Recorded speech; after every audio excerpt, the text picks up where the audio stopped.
Okay, so we have no swamps here. We have them all. We have swamps.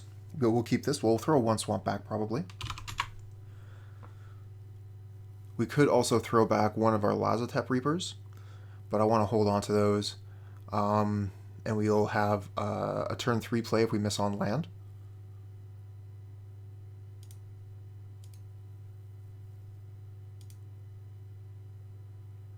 It does mean that we have nothing to do turn 1, but it is what it is.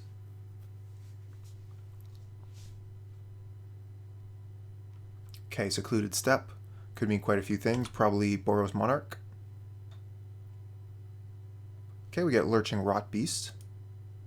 That would have been nice last turn. Now opponent gets to see what we're playing, have a little bit of a moment to think how they're supposed to fight zombies, and present more of their foiled out deck. Okay, they're not too worried about the creatures we have in play. Okay, Twisted Abomination. So what I'm thinking here is we'll Twisted Abomination for Swamp, cycle Rotbeast, and the next turn we'll have access to Ghoulcaller's Chant, draw 2 cards.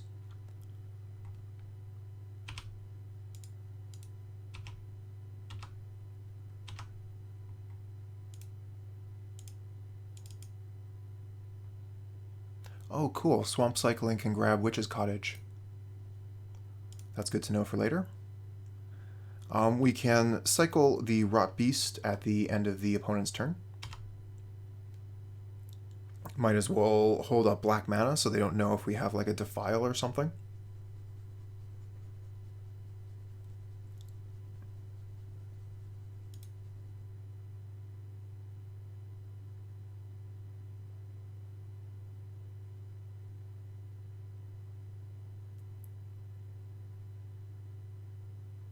Okay, here's a Core Skyfisher. So we'll probably play Fleshbag Marauder on our turn, unless they put down like a Thraben Inspector here to follow up. Okay, that's pretty good from the opponent.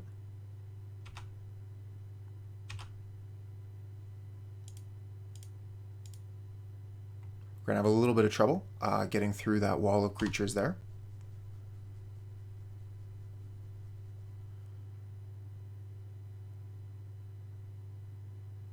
But we'll be able to cast Fleshbag Marauder, sacrifice it, and then bring it back with Ghoulcaller's Chant.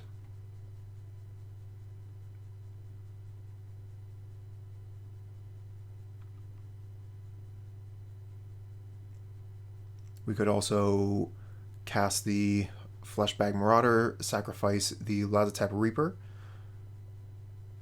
and then get it back with the Ghoulcaller's Chant.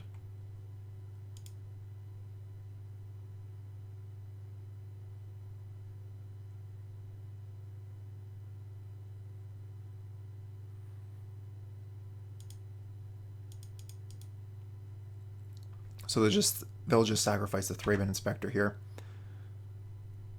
The question is, do we want to put the Fleshbag Marauder back into the graveyard so that we can redraw it with a Ghoulcaller's Chant? I think that's probably the best place for it.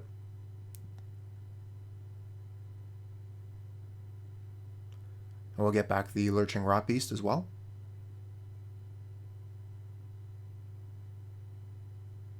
For a free draw later. I mean, this shouldn't be too hard for the opponent. It seems pretty obvious. Sacrifice Thraben Inspector here.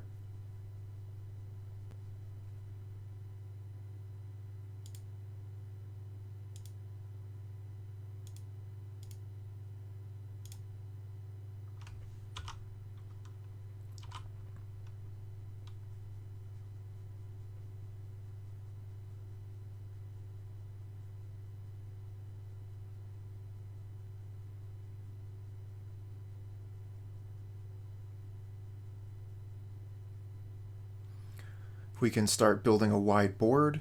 We can draw towards our Gempalms and start dealing damage to the opponent that way. It's going to be difficult to attack through that Skyfisher if they play another Thraben Inspector. But it looks like we might get a turn off here. Amina turn to attack.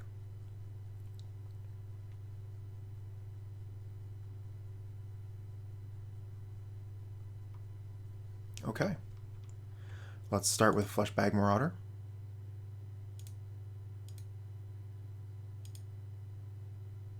Probably actually wanted to start with Twisted Abomination there, get the land, and then play the Fleshbag Marauder. So a little bit of a misplay there. I could still cycle the Lurching Rotbeast. I think we sacrifice the Reaver over the zombie army.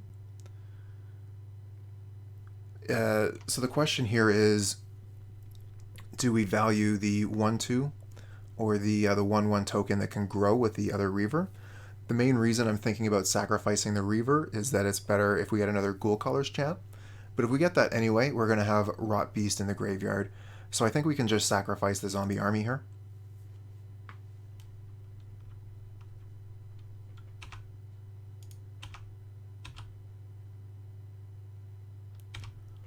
And then the question between playing Carrion Feeder or Rotbeast cycling. I think we'll start with a Carrion Feeder so that it's ready to attack next turn. And we'll have the Rotbeast ready to cycle later.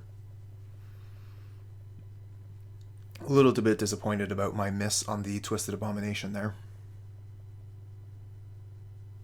Should have an extra land in play.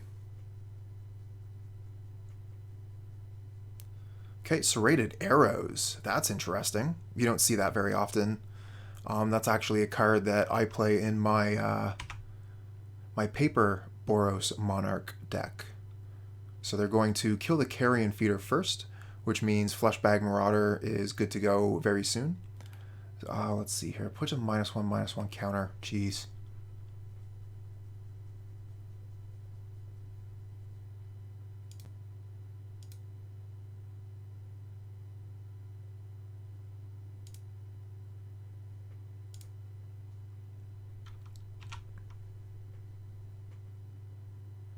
Serrated Arrow is pretty good here. Okay, another Fleshbag Marauder. That's not going to give us any help. I think that we're going to start with cycling the Rotbeast.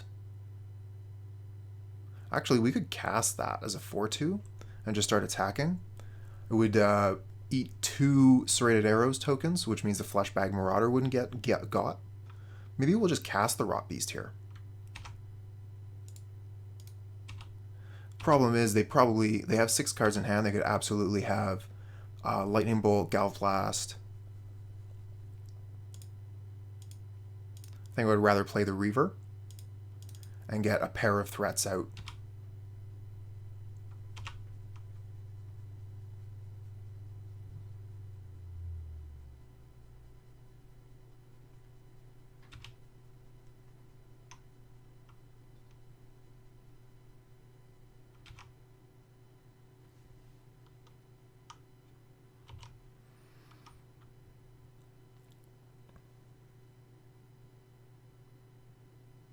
Okay, now they can return the Serrated Arrows to reset the...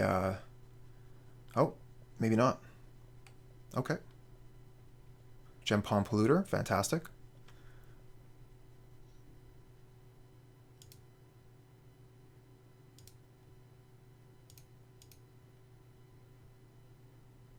We'll get Witch's Cottage here.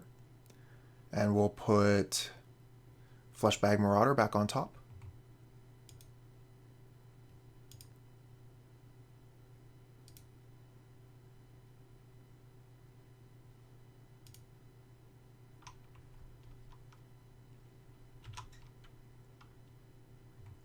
And then we'll play, I think, the Fleshbag Marauder here.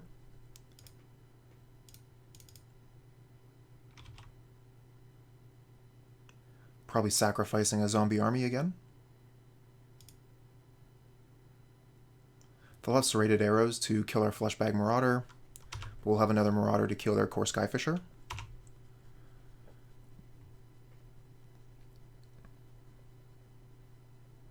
We can put out another Reaver, and then Gempalm will be ready to go.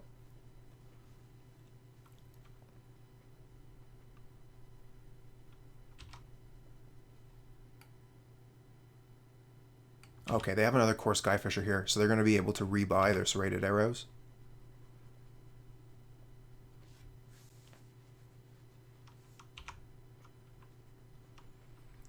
Very good card against us. Serrated Arrows being able to kill our Fleshbag Marauders over and over again. Quite strong, obviously.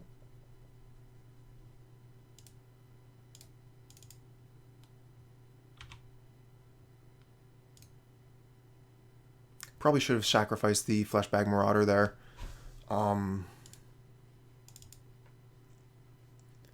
It's just going to die in one hit to the Serrated Arrows.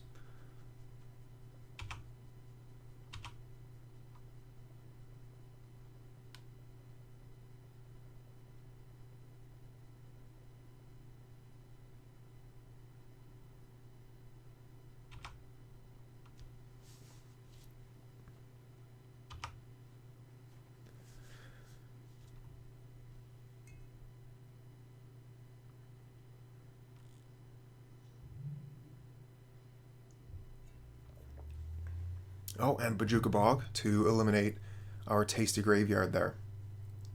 So that's going to mean that further graveyard cards that come up are going to be a little bit less powerful. But we have the Gempalm Polluter put something back in our graveyard right away.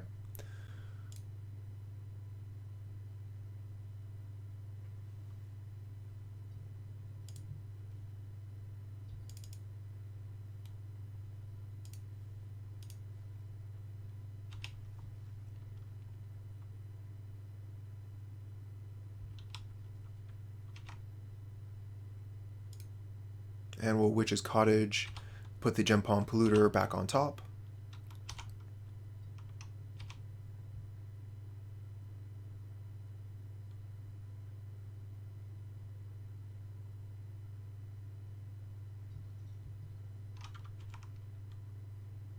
Okay, so opponent is playing with Alchemist Vial. It's one of the older Boros cards. It's really starting to feel like they've just taken this deck list out of my deck box here. Seeing a lot of things that are very, very familiar.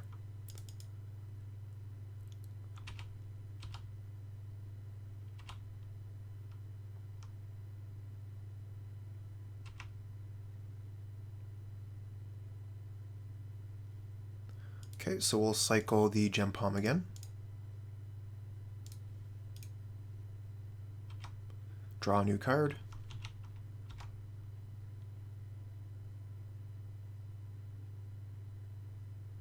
Okay, and they're going to get rid of our Gempalm Polluter in response with their Relic of Progenitus, which they just so happen to have main. Okay, I guess we'll play Vengeful Dead.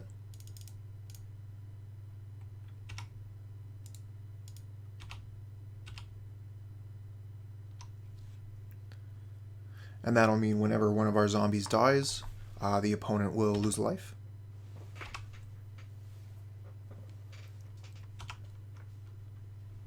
We are pretty much out of gas here. We weren't able to do critical damage to the opponent, unfortunately. But in games 2 and 3, we'll have Shepherd of Rot.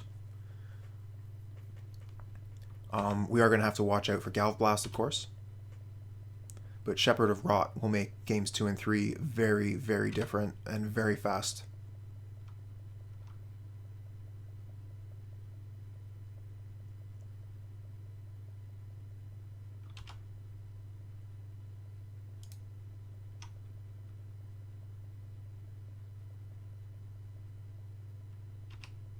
Another Core Skyfisher. What will they return this time? Bojuka Bog makes sense. Yep, now they get rid of the Vengeful Dead and keep their Relic of Progenitus on the board, as well as keeping 2 mana untapped.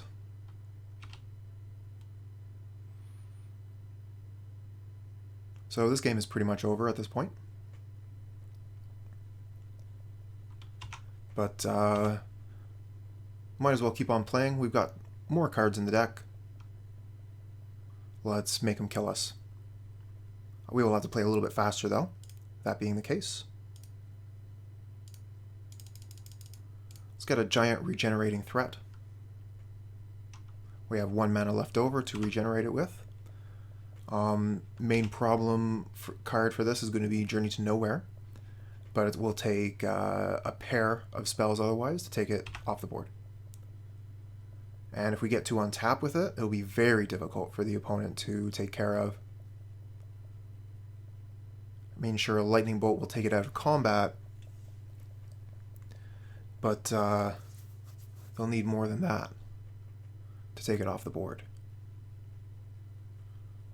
Okay, so they're going for the Core Skyfisher here, which they're going to be able to return the Journey to Nowhere to their hand, and that will take care of the Twisted Abomination. Oh no, they just have Oblivion Ring ready to go. Okay.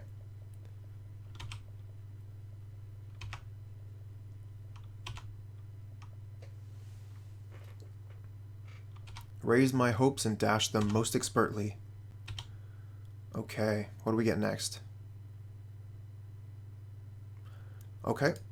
We can go ahead and play this once. They do have Relic of Progenitus, so we won't be able to play it on the backside, unfortunately. We'll make 2 2/2s.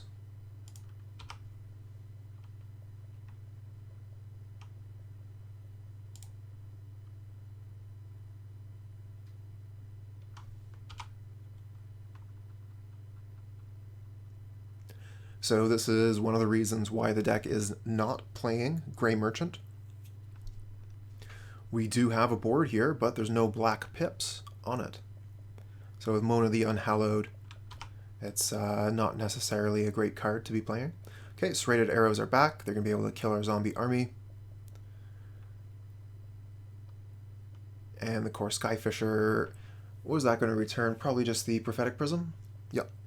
So they'll be able to draw another card next turn.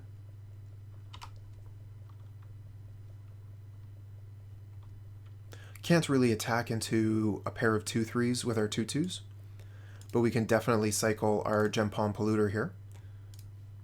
Do 2 damage to the opponent while we're at it.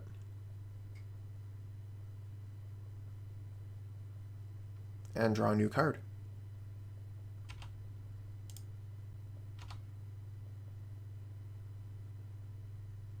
Now they could use lightning bolts or whatever. Oh, well no, they can't because they're out of mana. So this is just going to happen.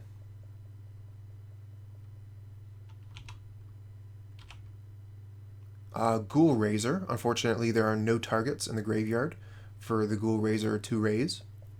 Opponent has been working that Relic of Progenitus. Ghoulraiser comboing with Gempalm would have been very nice. So there is a question of, do we even bother to play it? I think that we have to, because we're never going to keep a creature in the graveyard. So we might as well just get this 2/2 out so that we can potentially get some attacks in. We're actually quite close. Just need a couple more Gempalms. It looks like we've used 2, so we should have 2 more in the deck.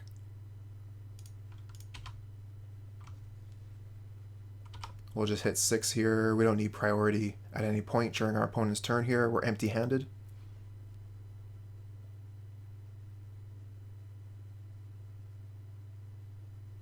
Palace Sentinels. The opponent has become the Monarch. They have plenty of creatures if they wish to block. They have Serrated Arrows to shrink our creatures. They have nothing to fear from our attacks right now.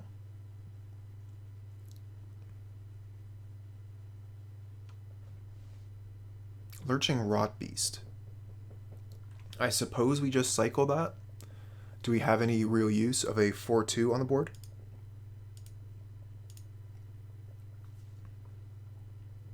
Okay, well, Moan.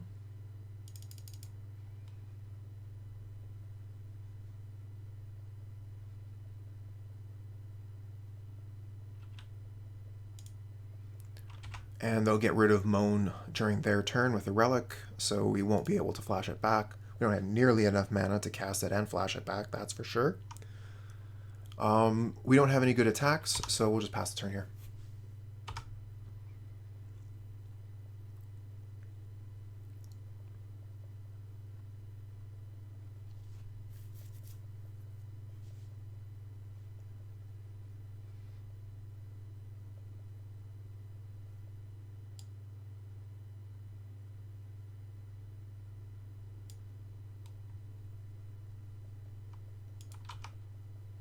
Okay, we'll just hit the 6 button again.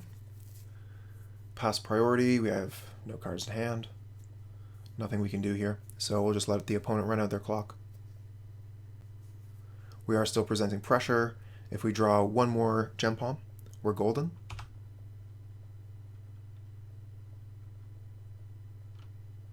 But they might just have the kill here in hand, wrapped up. We're at 8 here, so 2 Galv Blasts puts us down.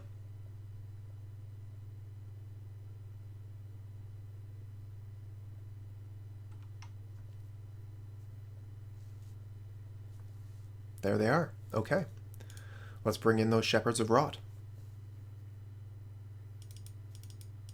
We'll bring in Nameless Inversion as well, and we'll take out the Gangrenous Zombies. Gangrenous Zombies are okay, actually. They hit the Thraben Inspectors and the Glinthawks.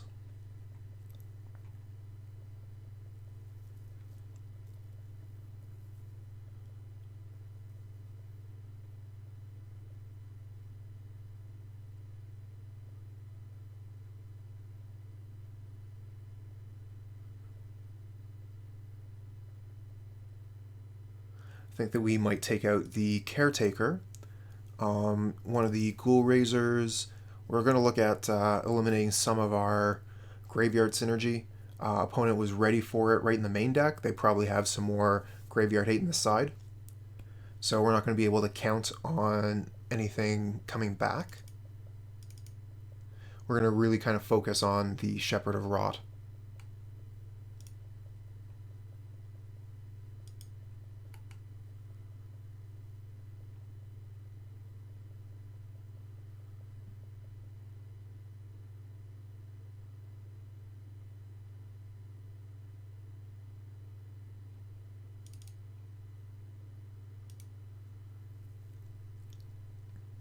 Okay, so we got the glitch. So yeah, we lost a good 20 seconds there. This hand is great, we'll keep. We have a Shepherd of Rot. We can start with Carrion Feeder and then play, Swamp Cycle, the Twisted Abomination, looking to play Shepherd of Rot quite early. One of the problems with playing a threat like Shepherd early is that the opponent is going to have some spells to remove it.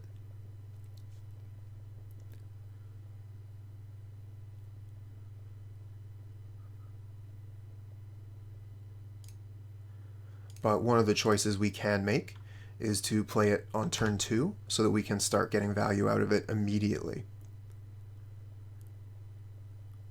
And we have the Carrion Feeder to eat it in case the opponent decides to do something like bolting the Shepherd. So I think we will just play the Shepherd of Rot right away. Okay, they have the Relic of Progenitus immediately. They are so ready for us.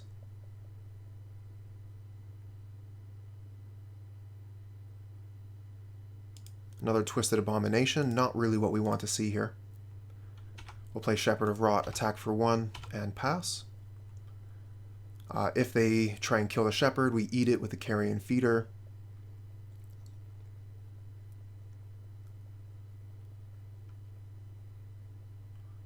But yeah, we've kind of shifted our focus here away from graveyard synergies and more towards the Shepherd.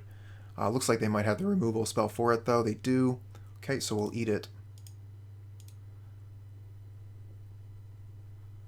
And we'll start attacking with a 2/2 Carrion Feeder now.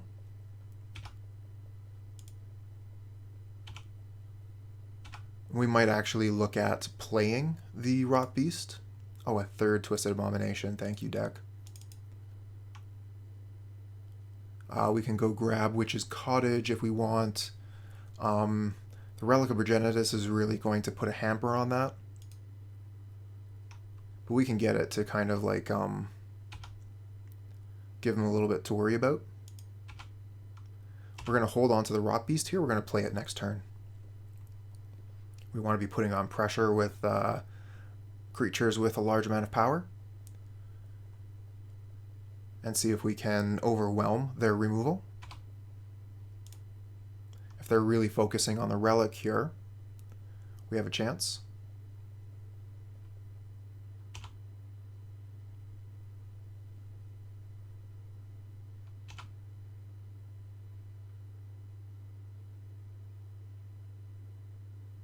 Ghoulraiser. Okay. So there's something we could do here. Oh, yeah, it's a little bit awkward. One of the things I was thinking of is we could play the Witch's Cottage, lurch the Rotbeast, or cycle it, and then try and put it back in our hand with Ghoulraiser. And then they would have to crack the Relic of Progenitus in order for the in order to take the Rotbeast away. I don't know if they would go for that. I'm kind of into just making a 4-2 here, actually.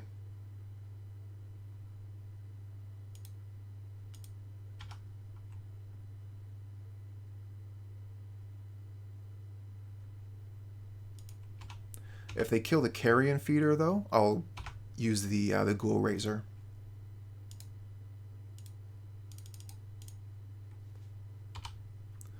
All right, let's make a 4-2. That trades with most anything.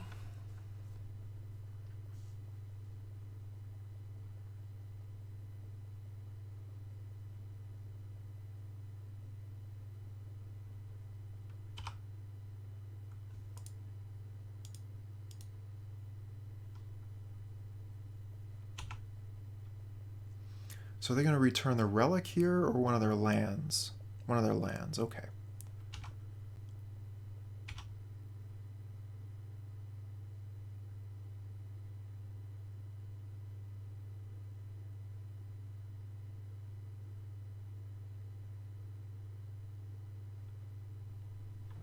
Okay, so I'm going to Swamp Cycle a Twisted Abomination. Then I'm going to play a Ghoulraiser. And then I'm going to sacrifice the Ghoulraiser to the Carrion Feeder with the Ghoulraiser trigger on the stack so that I can try and get them to crack the Relic of Progenitus.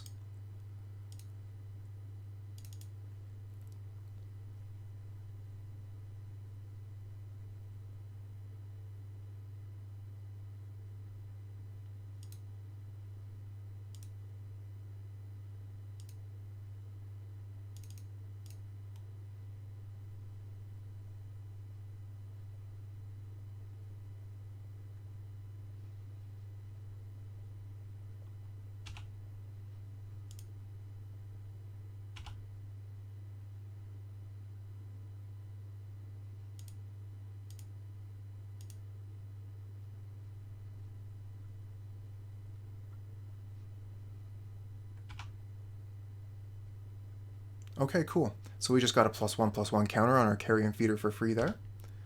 Oh, not for free, sorry. For 3 mana. And now we can attack with it through the Glinthawk.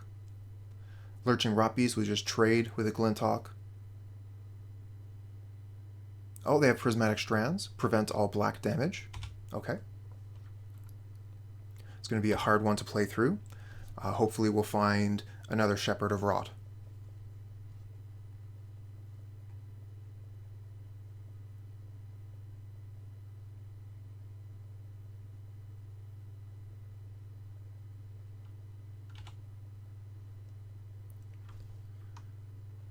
Okay, Journey to Nowhere. Probably going to take the Carrion Feeder here. Alright, so I think we probably sacrifice the Carrion Feeder to itself. That does mean that they're going to be able to return the Journey to Nowhere for free, basically, with the Core Skyfishers. But it puts something in our graveyard, which puts pressure on the Relic here.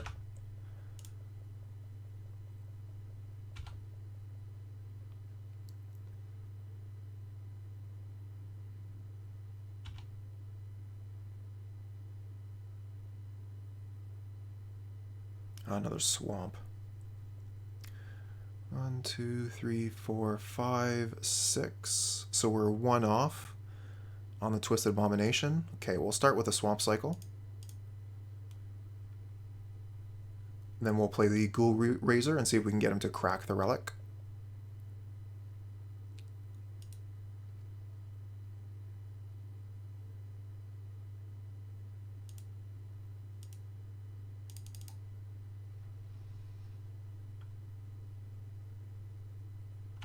Okay, so Relic is out of here.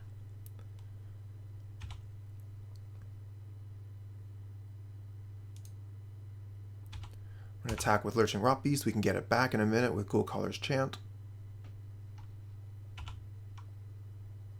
And that also got rid of their Prismatic Strands.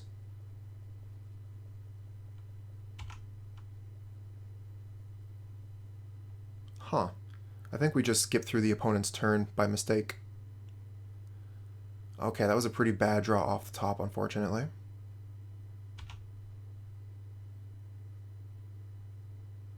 We really want to get another zombie in the graveyard before we use the Ghoulcaller's Chant.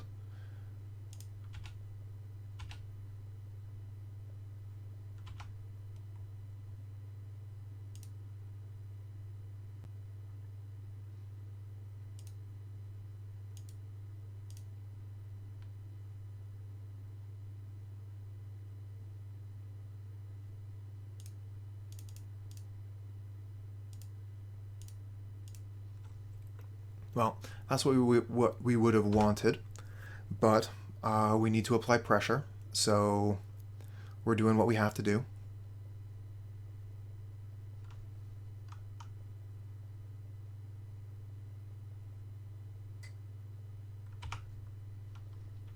Okay, so they have one of their bubbles. They're going to be able to start getting value between the Prophetic Prism. Oh, Bajuka Bog. They're going to be able to eliminate our graveyard here. And Core Skyfisher could return the Journey to Nowhere here, but they go for the draw instead.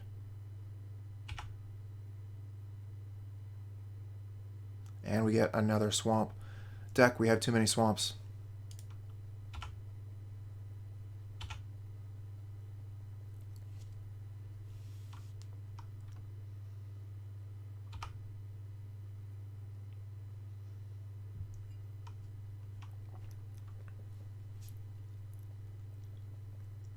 So opponent was able to keep their life total quite high this game and have continued to keep control, basically. So we weren't able to apply enough pressure to keep this game in our favor here. We do still have draws. Let's go ahead and cycle this.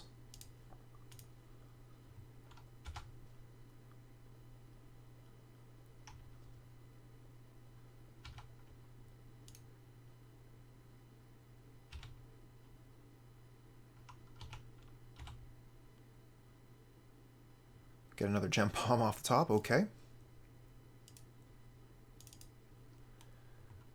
Cycling, or we could even be casting this card as well. Get another Witch's Cottage. Let's put the Gempalm Polluter back on top.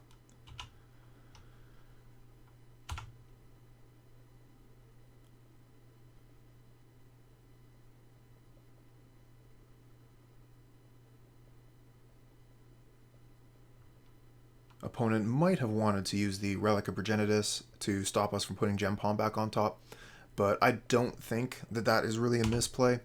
Gempalm is doing 1 point every time it's cycled, which is pretty pathetic. And leaving the Relic of Progenitus on the board, I think, is going to be more important in the long term. They're going to be able to continuously just take 1 card every turn, basically keeping our graveyard empty without having to sacrifice the resource that is Relic of Progenitus.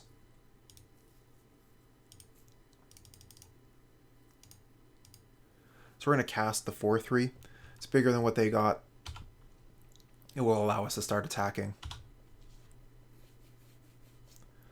Of course, they could just kill it with Lightning Bolt, right? But we need to strain their resources here. Okay, they have a Glint Hawk. They could double block. We would only kill the Core Skyfisher with that.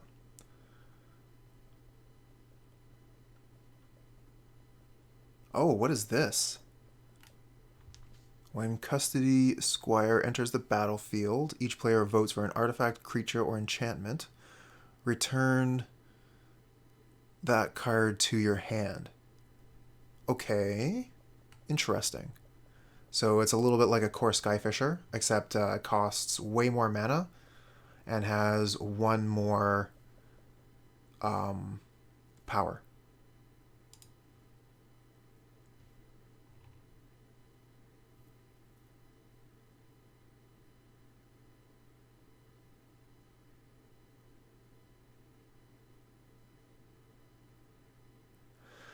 So it didn't actually ask me to vote, did it?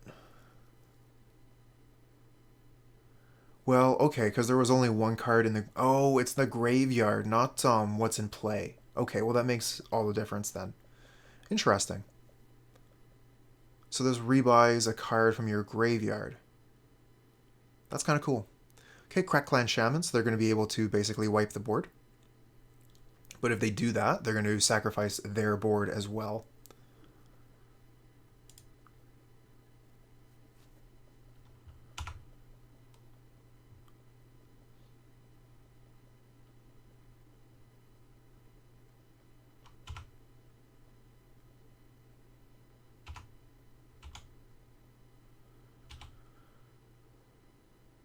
Alright, what do we got here? Carrion Feeder. That's not going to be good enough. We're going to concede this game. And match.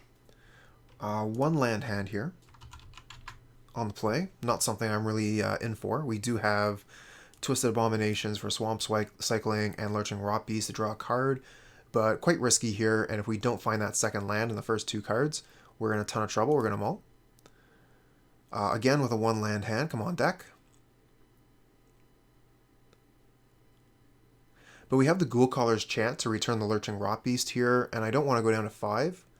We're going to keep this and get rid of the Vengeful Dead, and we're going to hope if we can get to the Ghoulraisers, we're going to be golden. But this is very, very risky. We're biting our nails here. If we don't find a swamp, we're in a lot of trouble. Okay, we're playing against Snow-Covered Swamp here. Not something you see every day. Oh, we find the swamp. Okay, we're going to play some Magic today.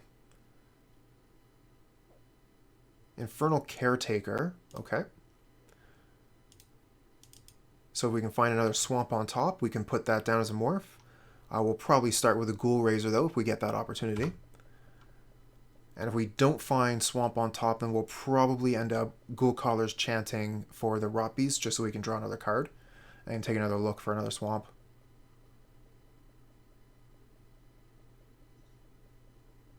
Sign in Blood from the opponent. Okay. So they're going to draw some cards. They're going to end up discarding a card, because Sign in Blood on the draw does that to you.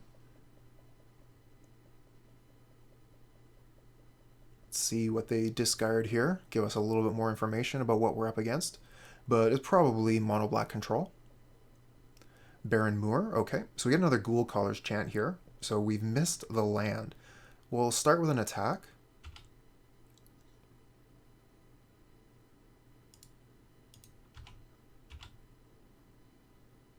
Then we're going to chant the Rotbeast so that we can try and find that third land.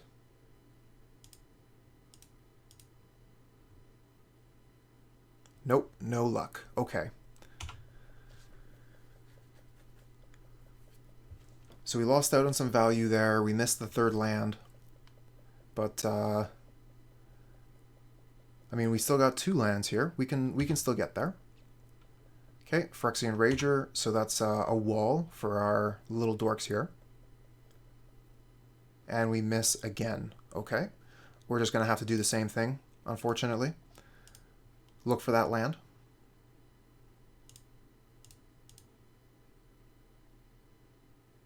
And we miss again. At least the next Ghoulcaller's Chant will get us back 2 cards instead of just 1. But it's a little bit disappointing to be missing our lands like that. That is what happens, though. We kept a 1 land hand on a mull.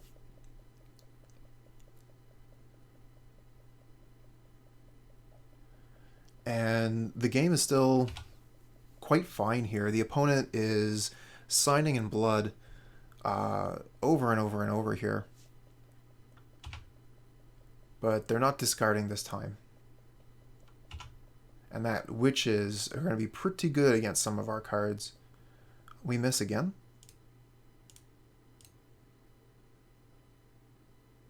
Okay, so we're at 7 cards. So if we Ghoulcaller's Chant, we're actually going to be going up to 8 cards, and we would have to discard. So I don't think there's actually any reason to chant this turn. We're just going to have to pass.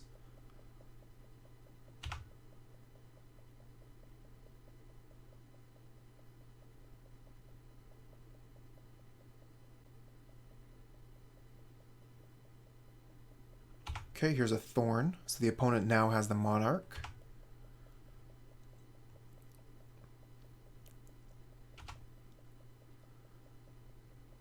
And now they're feeling comfortable enough to attack.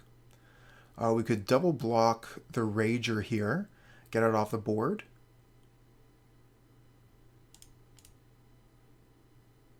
Or we could double attack and take the Monarch away. So let's just take the damage here and we'll attack with both our creatures, take the Monarch.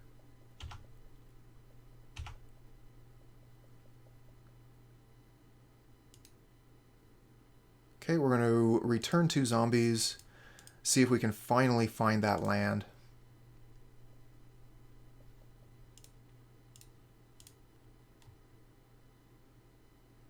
Okay. We will still have to discard something here.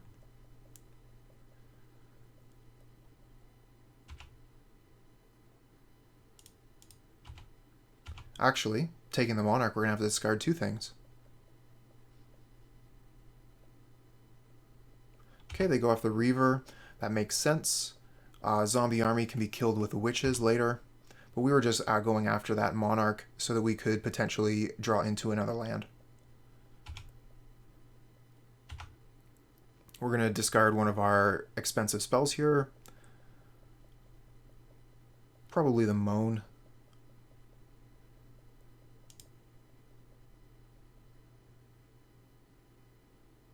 I like the Infernal Caretaker for later. It's going to potentially get back a lot of value. Gangrenous Zombies isn't really going to clear the field here. They have a lot of X3s, so I think we can get rid of Gangrenous as well.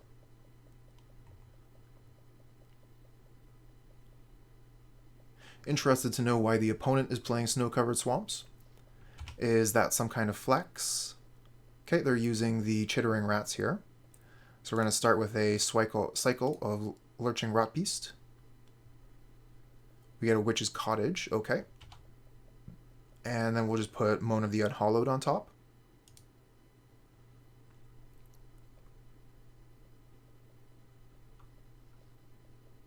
Oh, Crypt Rats, okay.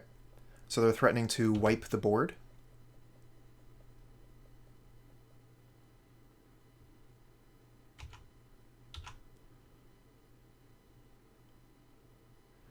Crypt Rats can also do as much damage to each player as the opponent has swamps.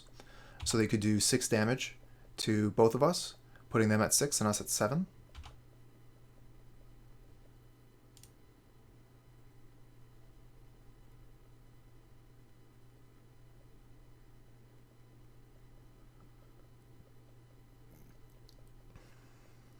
Probably just want to play Moan of the Unhallowed here. Wouldn't mind having a Carrion Feeder to back it up, though. I could play Ghoulraiser Carrion Feeder. That would allow me to put the Lurching Rotbeast back on top. I mean, not necessarily the Rotbeast. Would put something random on top, right? Oh no, the Witch's Cottage puts whatever. The Ghoulraiser puts something random into my hand. Alright, let's play the Ghoulraiser. And then we'll play Cottage into Carrion Feeder. We'll want to get something... Okay, we got the Rotbeast back in hand. Wonderful.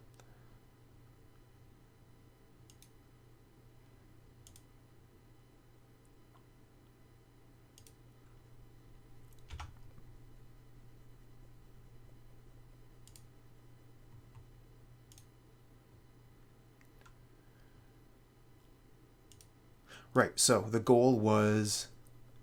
I would like to have a creature that would survive a Crypt Rats on 2.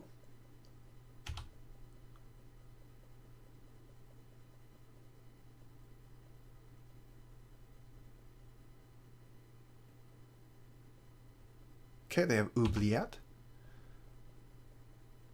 So they're going with a classic build, really focusing on the Grey Merchant. And our Carrion Feeder here is phased out.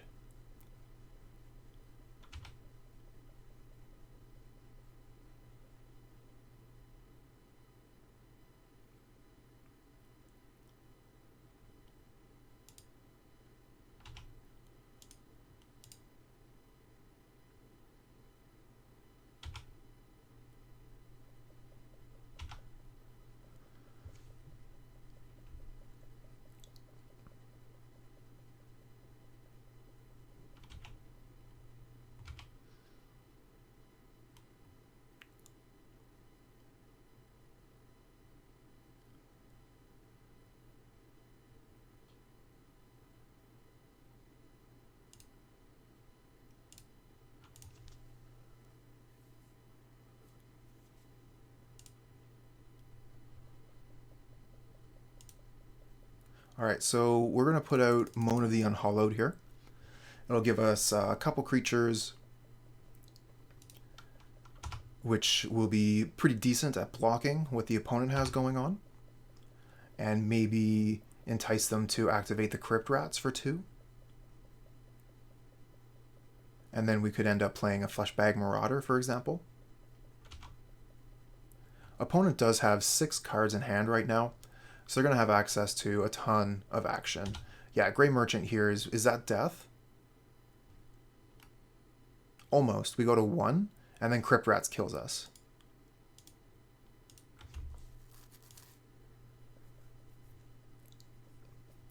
Okay, so we're playing against MonoBlack Control. We're going to bring in Shepherd of Rot again. They do a lot of damage to themselves, so Shepherd of Rot could potentially end the game. We're going to take out the Gangrenous Zombies. That's more of a tech for elves or fairies.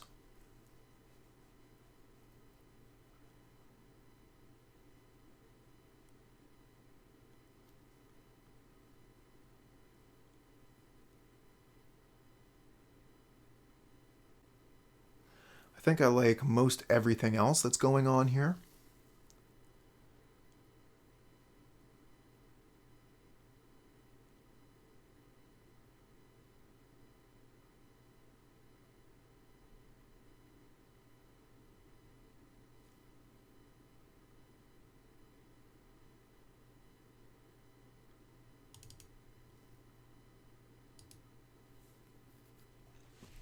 We're going to want to stick pretty high on the value plan for this matchup.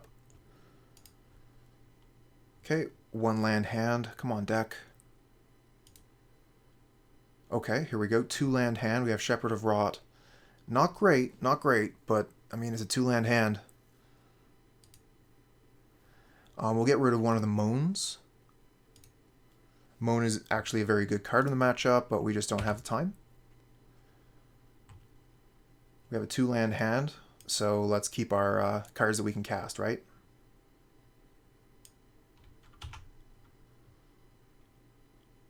Okay, we get another Gempalm. We're going to play Shepherd of Rot. If they have the removal spell for it, we can get it back with Ghoulcaller's Chant.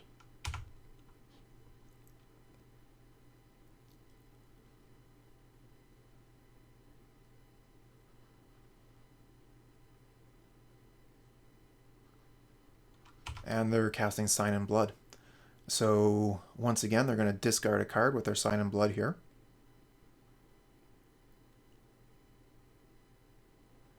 I think that it would have been better to almost do nothing.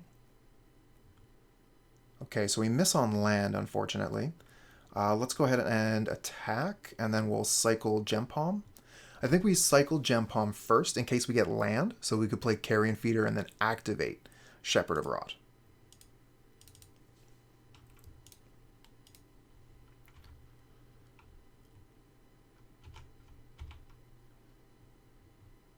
Okay, no luck, but we do have Twisted Abomination, so next turn we will be able to get a land.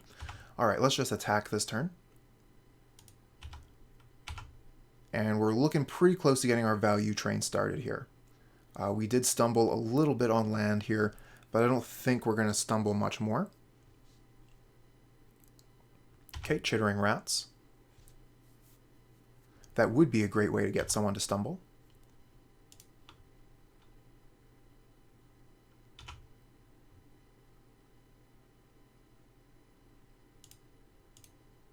Okay, Swamp Cycle. Go get just a regular Swamp, play it. So we could actually Ghoulcaller's Chant right now and get both of those cards back. Or we could play Carrion Feeder. I like playing Carrion Feeder now. Get that extra damage from the Shepherd of Rot.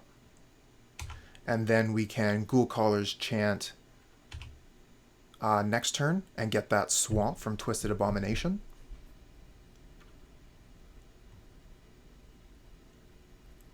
Oh, they have Oubliette, so they're going to be able to target our Shepherd of Rot.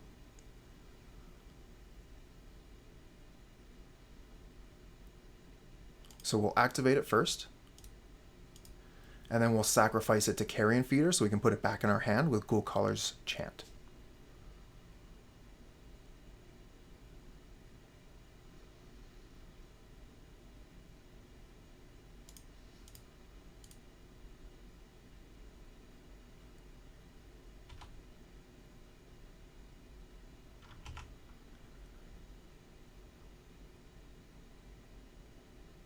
Okay, another Chant.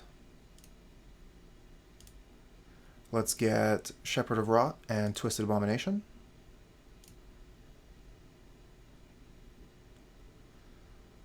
And then there is a question of, do we want to Swamp Cycle here? If we Swamp Cycle, we can play another Ghoulcaller's Chant, so I think that's fine.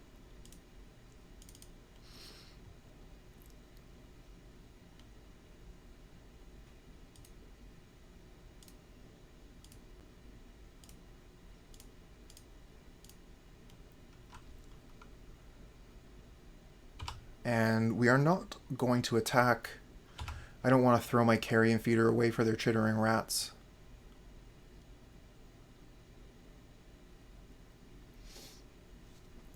So that's the way our deck gains card advantage.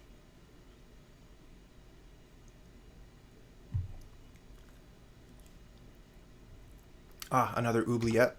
So we'll have to sacrifice our Carrion Feeder to itself in response.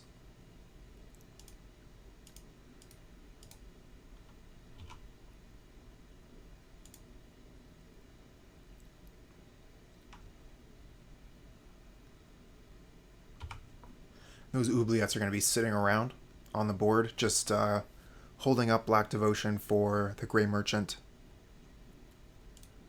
Alright, so we have a couple options here. I'm leaning towards Moaning to start. We could also Shepherd of Rot into Twisted Abomination Swamp Cycle. We could Shepherd of Rot into Gempalm Polluter, but I like Moan of the Unhallowed to start. We're going to get more value out of our Gempalm's Polluters this way.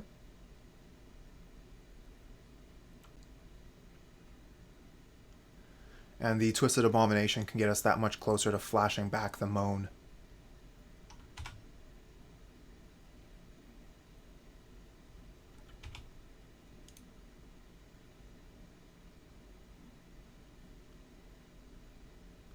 So many Chittering Rats.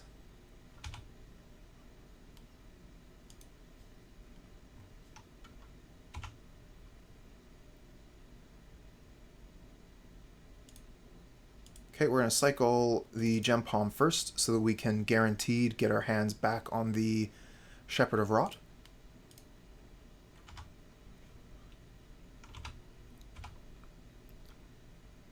Okay, now we'll Swamp Cycle.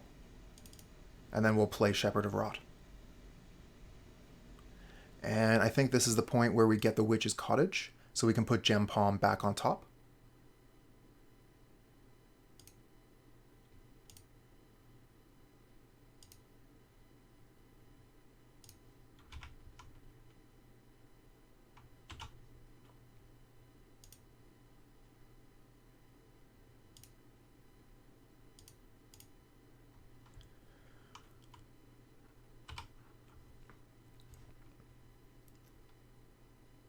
So we are actually threatening quite a bit of damage next turn. Looks like at least 9 damage, depending on if we draw another zombie with the first Gem Polluter cycle.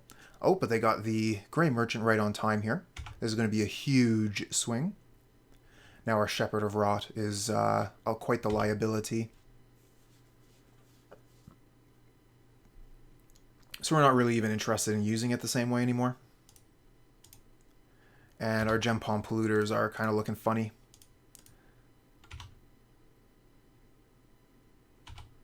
So we might even consider just playing them out as 4/3 creatures, which beat up on most everything that the opponent has. 5/6, so we're still off of the Moan. We're going to cast one of these Gempalms.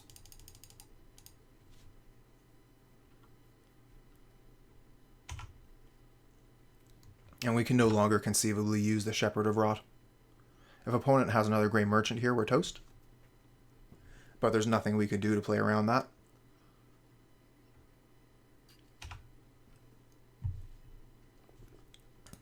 Okay, we'll discard one card to Wrench Mind. Oh, and they have a Sign in Blood. Does this target us? No, themselves. Okay. We are only at 4 life here. I wouldn't have been too surprised if they had done that aggressively. Okay, here's Crypt Rats. So that is going to end the game once they untap with it.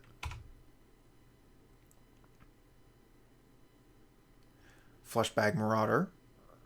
So they're just going to sacrifice anything except for the Crypt Rats here. So we can concede. We have another 1 land hand. So we're going to mull. We have another 1 land hand. So we're going to mull. Okay. We can put one of these lands back. The Witch's Cottage and maybe the Fleshbag Marauder. Or do we put back one of the Lazotep Reapers? I think that with a Carrion Feeder here, we're just going to go in on the Reaver and try and present a wide army.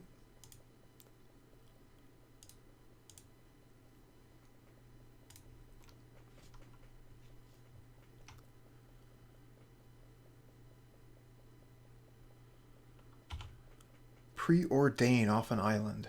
I wonder if we're going to be seeing Fall from Favor from the opponent. That could be quite good if it enchanted a Carrion Feeder. I suppose we could sacrifice in response, so they would not become the Monarch. Vengeful Dead off the top. We're a ways away from casting that.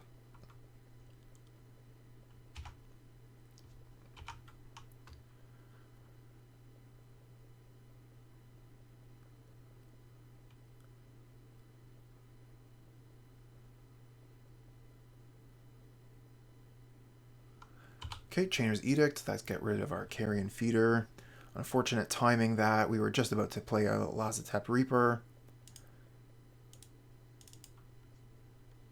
And we could have just sacrificed the army or the Reaver instead.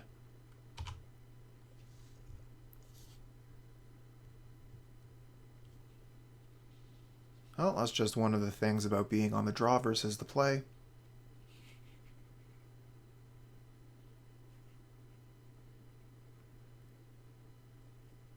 And we'll try and remember through this game that we did mulligan to 5. So it's going to be a struggle. Okay, Agrobolus blocks our zombie army quite well until we play a second Reaver, and then we'll be able to get through.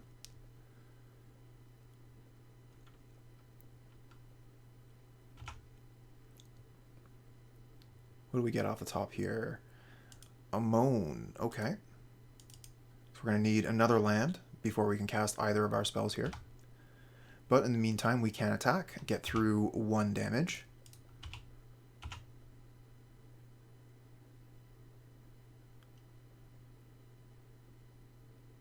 Oh, we're going to get through for 2. Okay. So they really wanted to save their Agrobolus there. So they took that extra point of damage just in case we had some sort of trick.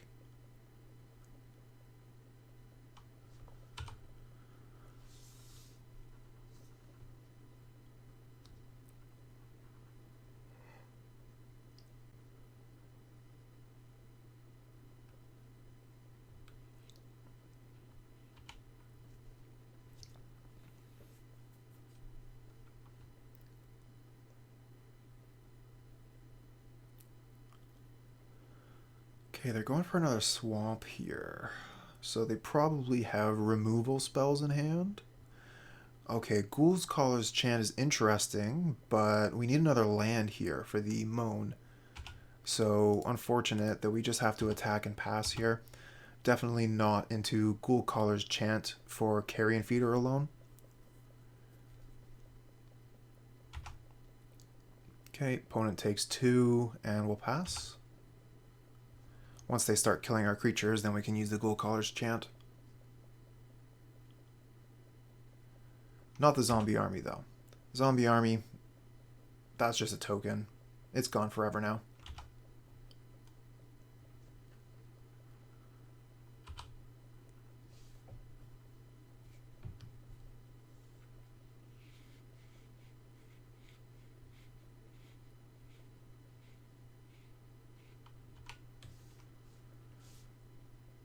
Alright, what are we getting off the top here? We getting land? Are we getting some more zombies that we can play? What are we getting? What's on the menu? Oh, this looks like a ninja from the opponent. So you're going to be able to draw a card off the ninja, then replay the augur, potentially draw another card off of that.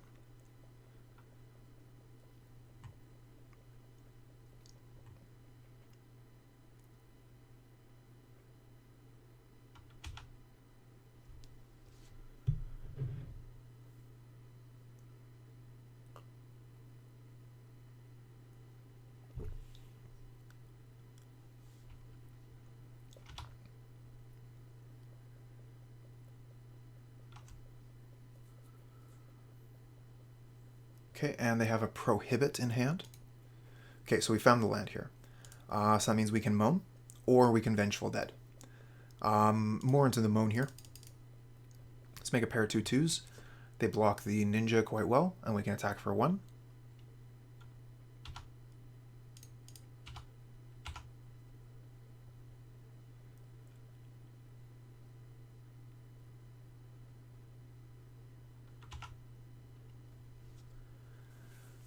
Vengeful Dead will also be quite well cast through Spellstutter Sprite, and they'll need to keep up 4 mana to counter it with Prohibit.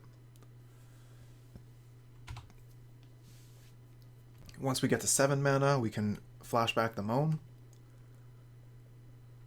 Looks like they're keeping up all their lands here, so that they can indeed Prohibit. Let's start with... do we want to just cast the Rotbeast? Probably not, right?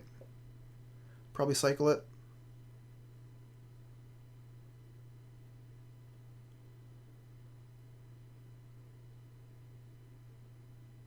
We could also attack with the 2 zombies, leaving back the 2 Reavers to block the ninja.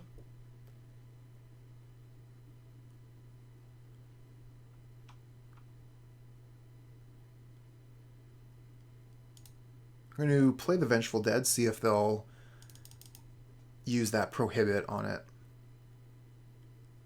It'll cost them the same amount of mana and the same amount of cards. So I think that's a fair trade. And then we can get it back another turn with Ghoulcaller's Chant.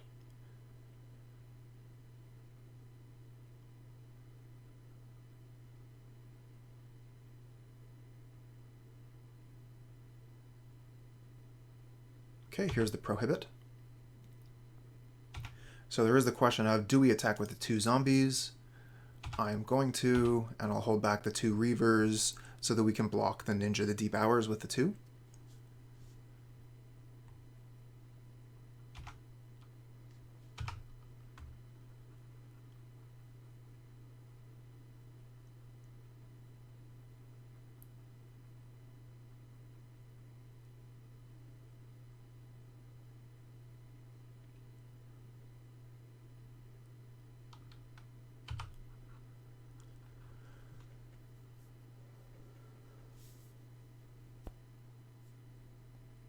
Okay, another land. Here's the attack. Double block. They might have a spell here. They probably have a spell to save their ninja. Why else would they attack? We're fine with losing our Reavers. We can get them back. We can get better things back. Okay, Suffocating Fumes. That's interesting. That'll work.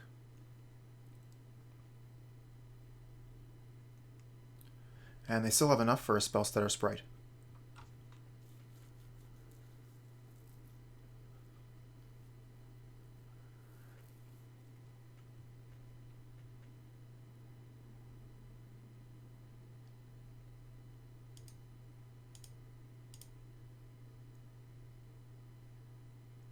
Ooh, Ghoulraiser, that's nice. We'll go ahead and cast that.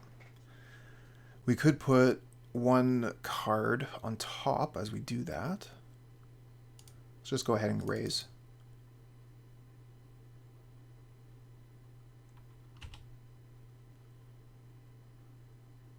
Get the Reaver back, very nice. And I think we'll put...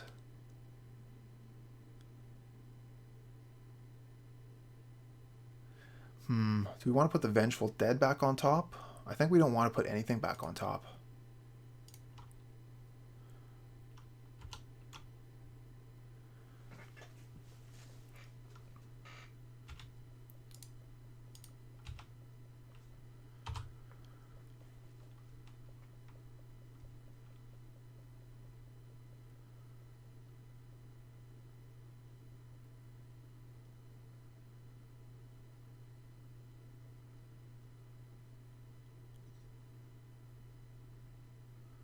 Okay, there's the Spell Stutter Sprite.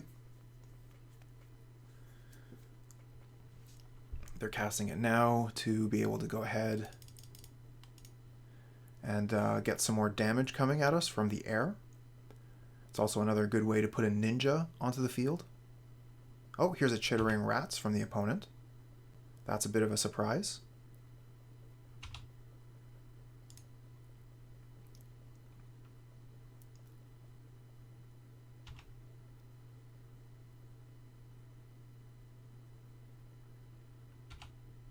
We will definitely block to trade with that.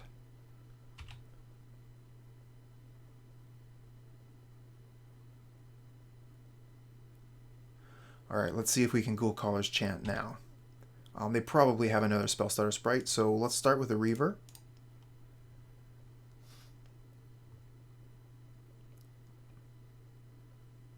Okay, and now we get to keep the Ghoulcaller's Chant.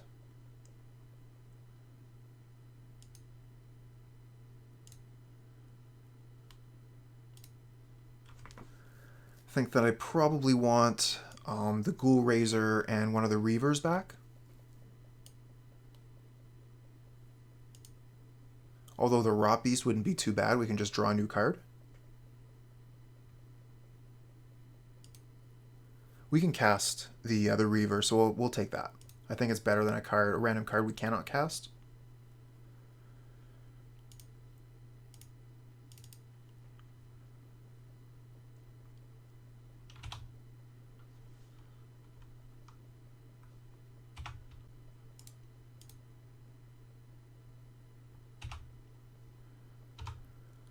Alright, we'll trade our zombies for anything they want to trade with.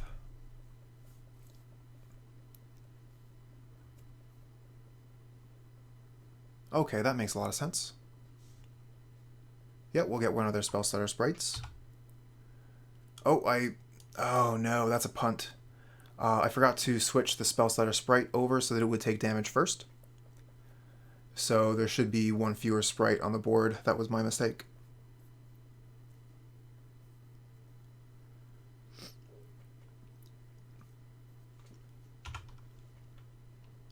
Okay, opponent only has one card left in hand. Okay, they are going to start attacking, though.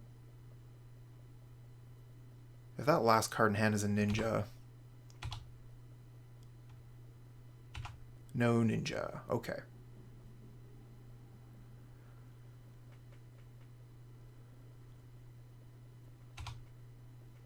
Another Ghoulraiser. Well, let's start raising.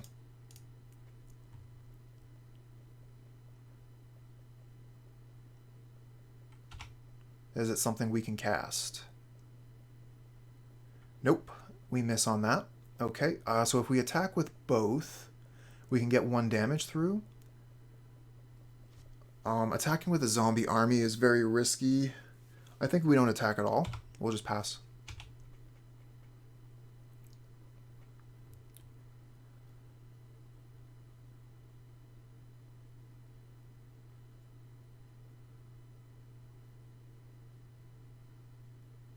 Oh, opponent is casting Reaping the Graves.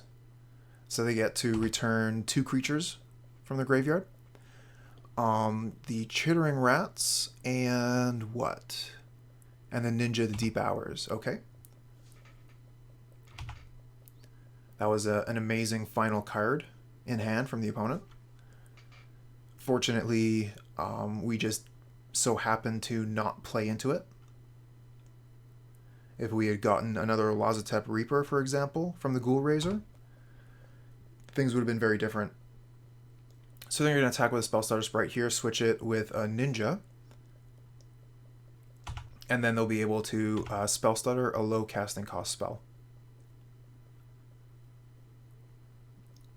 So if we Ghoulraiser a Reaver, for example, then they'll be able to counter the Reaver.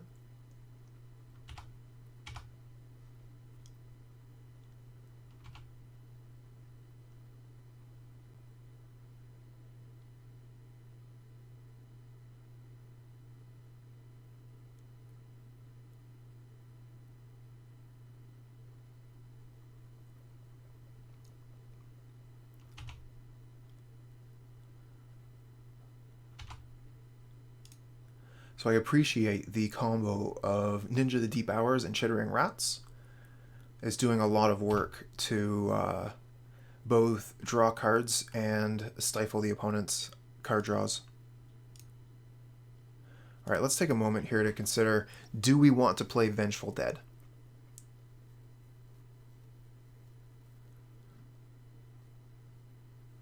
The Ghoulraiser gives us a little bit of card advantage, and if we get Lurching Rotbeast, we can cycle that. Vengeful Dead means that for every creature that we lose from now on, we're going to be draining them. So let's put the Vengeful Dead out while we can get it under a Spellstutter Sprite.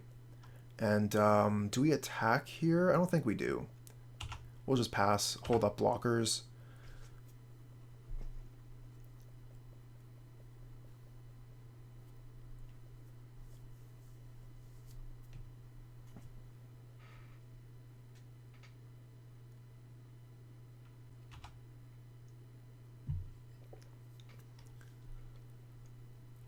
Yep, there's the attack with the one Spellstutter Sprite. And it looks like they might have another ninja.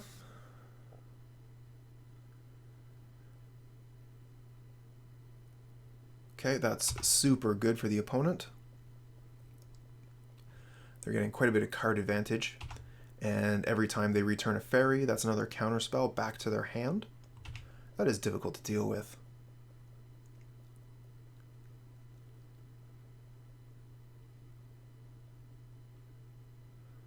Okay, they're gaining a life with a Dismal Backwater, puts us at an even life total, a dozen each. And we get another Ghoulraiser. Okay, so no real choice here on what we want to do, what we want to cast. Start out with a Ghoulraiser. Okay, we get the Rotbeast back. Let's go ahead and cycle that.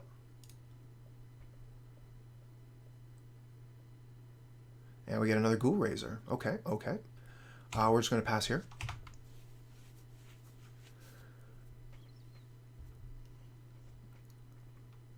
We don't really have any good attacks.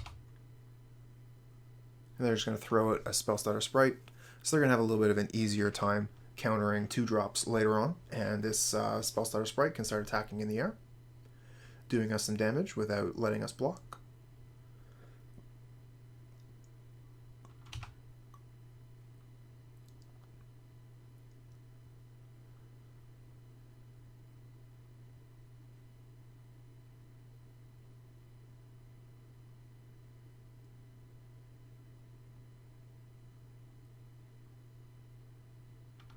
Oh, another Chittering Rats from the opponent.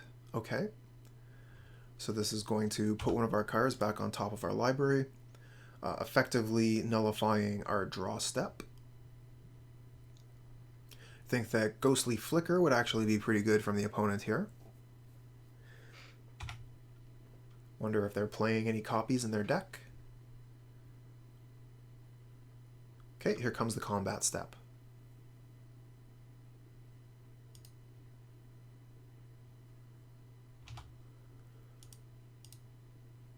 Let's put the Ghoulraisers in front of the ninjas, and we'll put the Reaper and the army in front of the rats.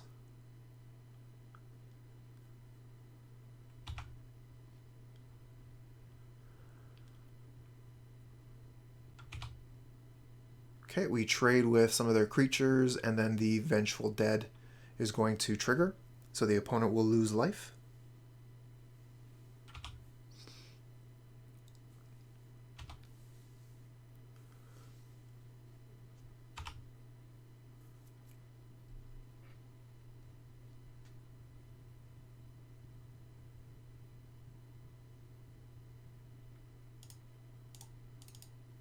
Alright, let's play another Ghoulraiser.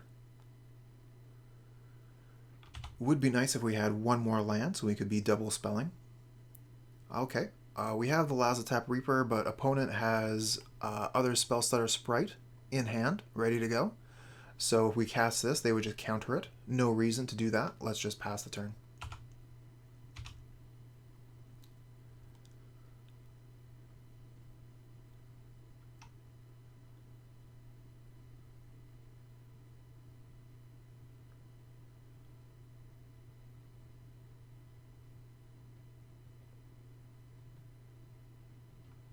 Oh no, Bajuka Bog. Okay, well that makes our Ghoulraiser sad. Next turn, though, we will be able to Lazotep Reaper. They will counter it, and Ghoulraiser can bring it back to our hand. So we can still get value from Ghoulraiser. Unless they have double Spellstutter Sprite. They're attacking here. Ninja? No Ninja.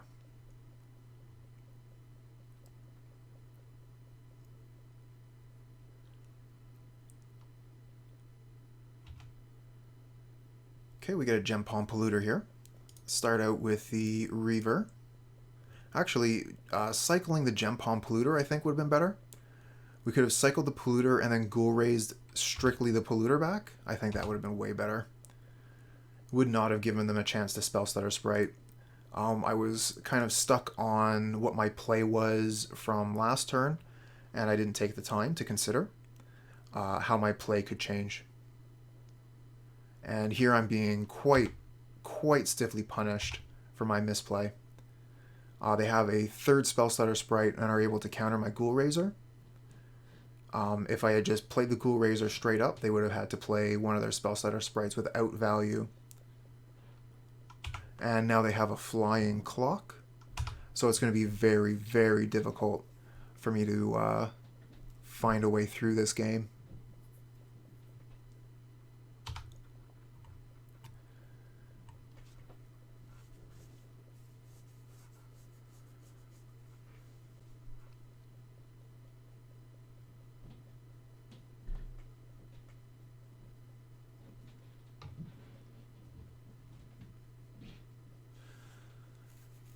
I think that one of the things that we can do is probably outgrind the opponent. We have 5 minutes on our clock here.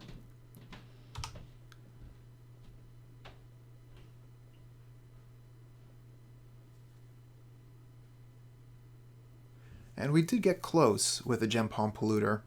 And as I recall, we did mulligan to 5 as well.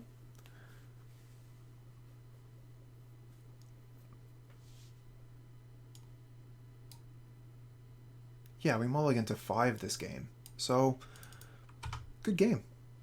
Let's see here. Do we want to sacrifice the army, I think? Keep the Ghoulraiser on the board. It blocks better.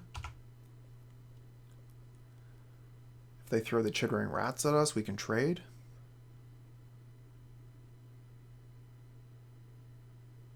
One, two, three, four, five, six. So we're actually going to take this. I don't think we have a way to do those last 8 points of damage. But there's no way we would have won if we had blocked. Okay, we just have a snow-covered swamp off the top, so a big old nothing. Let's cycle the Gempalm. See what we find.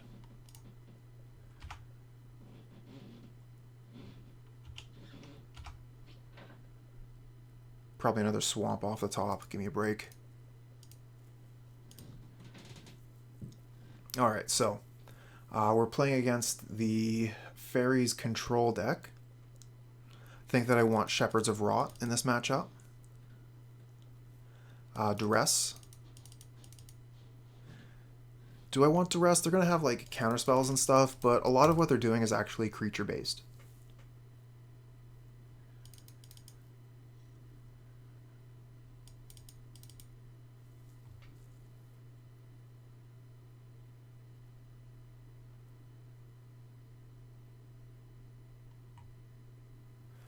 Alright, so I have to figure out several cards to take out here. Some of our low mana spells are going to be at risk because of Spellstutter Sprite. But Ghoulcaller's Chant is one of the most important cards in the deck, so it is difficult to take it out. We do have Infernal Caretaker and Ghoulraiser to be returning cards with.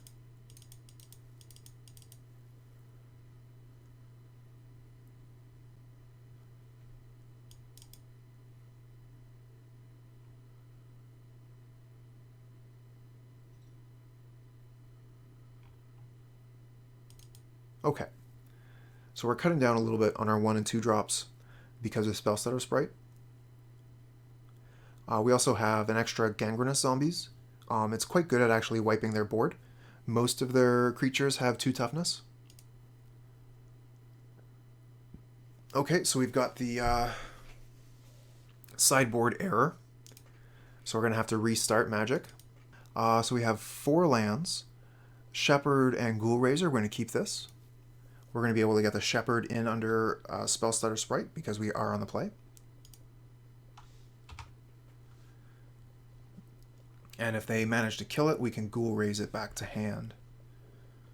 Hoping to get another spell here so that we can play an alternate 3-drop if the Shepherd of Rot does not go to the graveyard immediately.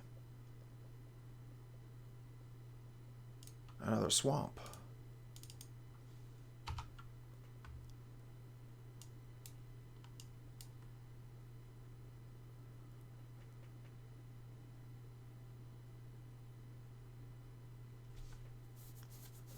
We'll see how we do here with a better hand to start.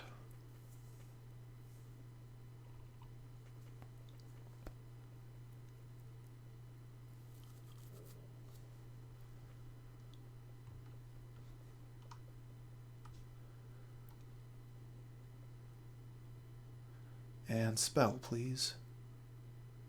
Twisted Abomination. Okay, that gets us another swamp. But it also puts something into the graveyard for the Ghoulraiser. So let's just go ahead and attack with Shepherd of Rot here.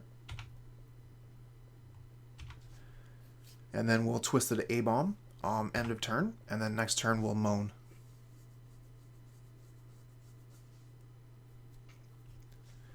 Twist and Moan.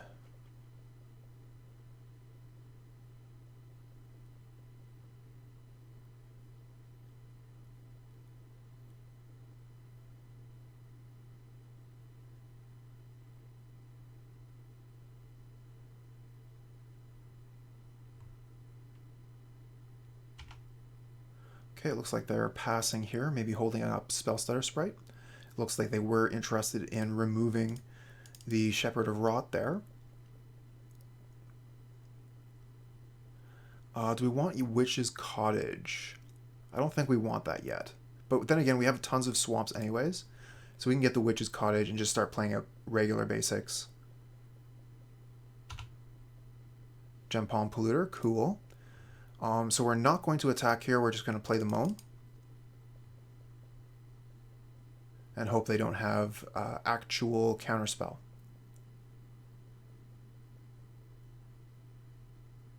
They might be removing the Shepherd of Rot in response. Oh, a miscalculation. Okay. We cannot pay. We'll just attack for 1 and pass.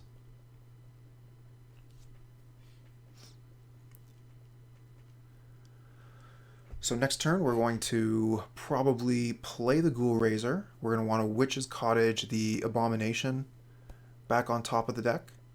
And then we'll play the Gempalm Polluter with the Ghoulraiser trigger on the stack.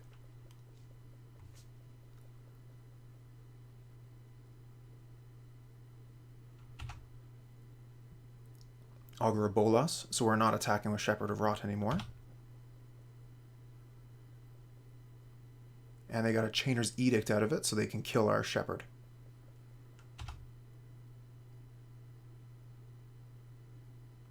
But they choose not to, so they have a counterspell.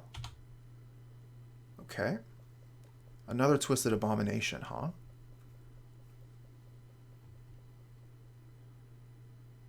We could just Witch's Cottage the Gempalm Polluter back on top.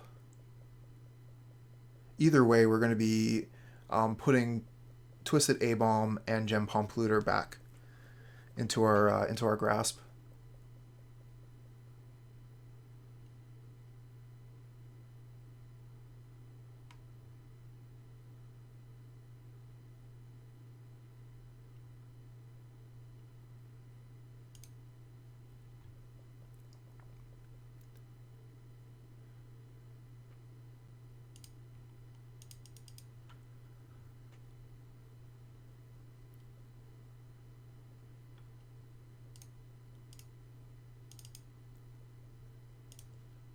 Okay, we're going to cycle the Gempalm Polluter in response to the Ghoulraiser trigger here. And it looks like they're going to take this opportunity to kill one of our creatures. Okay, they're casting down the Ghoulraiser. So we're going to activate Shepherd of Rot in response. We'll get the 2 damage out of it instead of 1. Gempalm does 1. We draw a card. And then Ghoulraiser puts a card back in our hand. We get the Ghoulraiser back. Okay, our turn is over.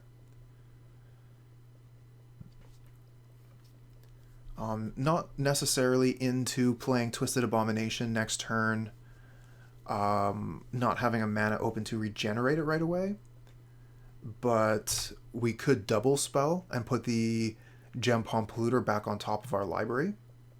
That seems quite good.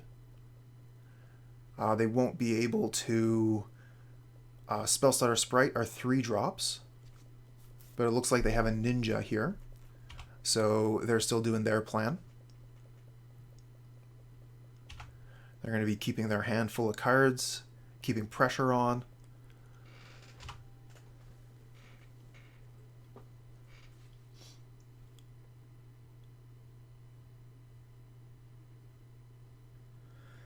And they're going to the end step with mana untapped here. Okay, so another Gangrenous Zombies. I think we play the Witch's Cottage. Yeah, put the Gempalm back on top.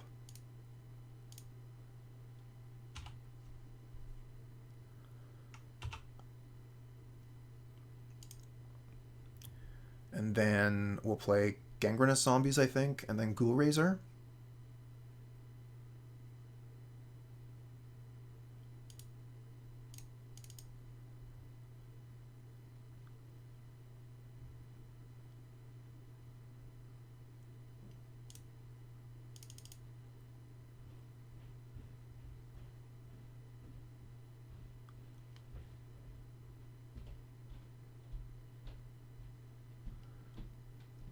Okay, so they have something for this one.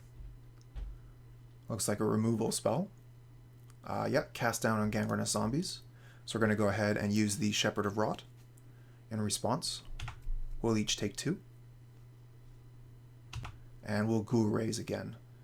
Don't know if we're getting the Twisted Abomination or the Gangrenous Zombies on this. We get the Gangrenous Zombies back. We have a Twisted Abom in hand already, though.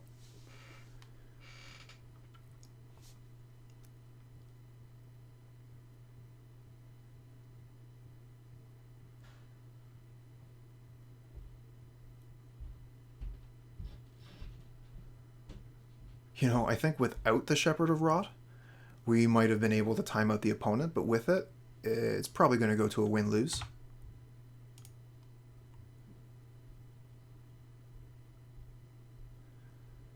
We'll go ahead and sacrifice the Shepherd right away.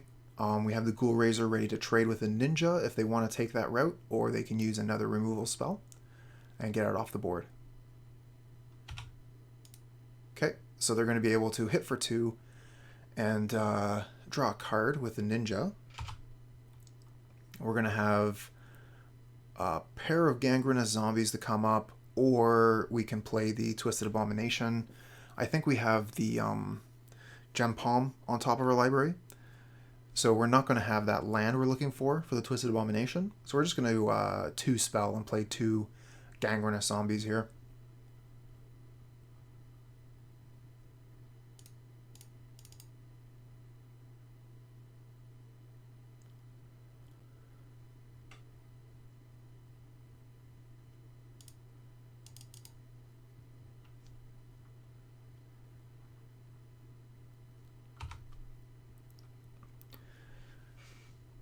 Alright, so once these things are ready to go, ready to blow, they could actually clear quite a bit off the board because we have 2 of them. So that would be 4 damage to each creature, each player, but we do have to untap with them. Unlike Crypt Rats, which are activated with mana. Oh, an Echoing Decay. What a blowout from the opponent.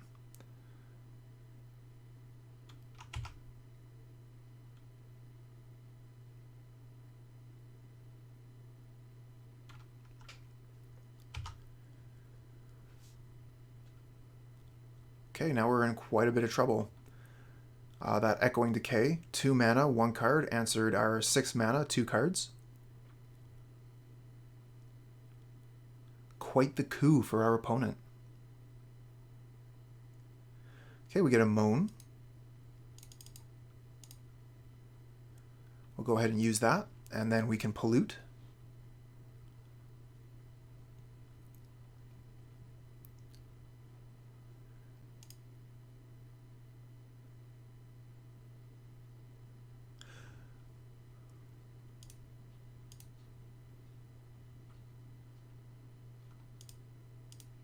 Just wondering if I should Gempalm Polluter now or if I should wait. Decided to do it now so that if I draw a swamp, I can play it. We are looking for another swamp so we can start playing Moans from the graveyard. Ghoulcaller's Chant is pretty good if we can play around Spellstutter Sprite. Okay, opponent is hit the 5-minute mark.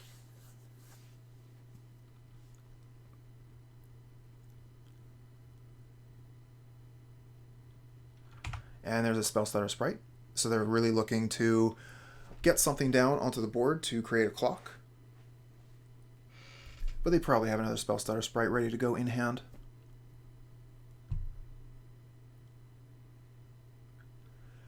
Prohibit Kicked could counter the Moan. Actual Counterspell could counter it.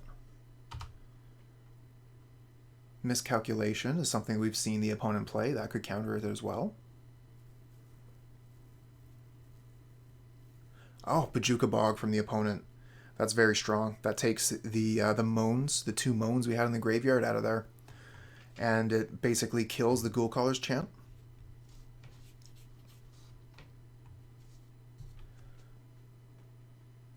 So that was definitely one of the better Bojuka Bogs I've ever seen. I expect them to attack with just a Spellstutter here. Okay. That turn took about a minute. They have to do about 10 of these turns. So it's not looking too good for the opponent. They need to play faster.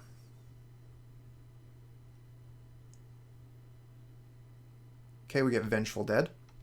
I think we probably play the Vengeful Dead here. And then maybe attack with 1 zombie.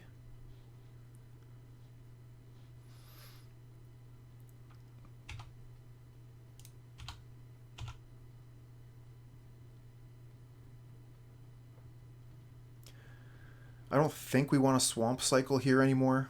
We're going to want to be able to play Twisted Abomination instead of just playing another swamp.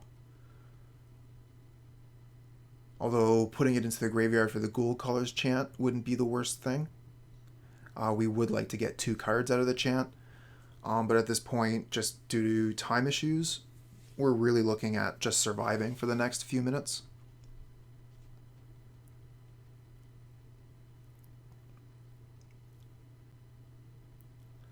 Opponent should be really trying to play much, much faster.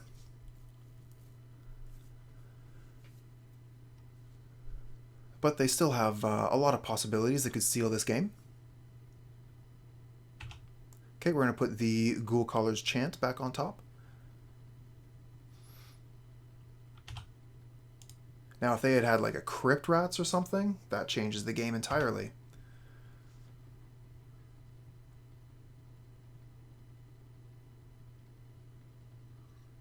Okay, definitely block the Ninja of the Deep Hours.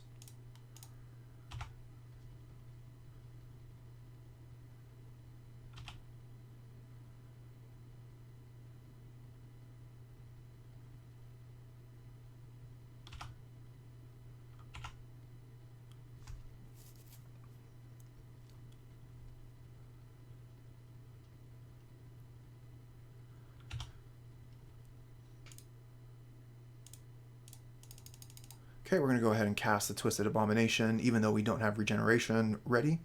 We do have the Ghoulcaller's Chant if the Twisted A-Bomb goes to the graveyard.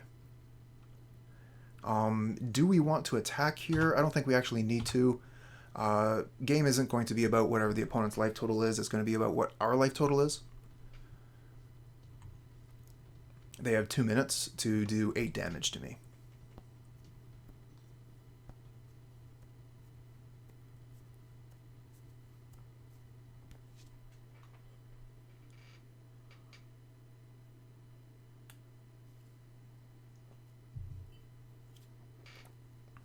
Gotta play faster than that, opponent.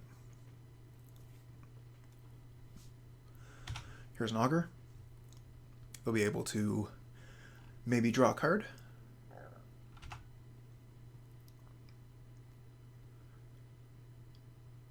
They get a Preordain. Go ahead and cast it, opponent. Okay, they have something here. Could be a removal spell for our A-Bomb. Chainer's Edict, okay. We'll just sacrifice our zombie token.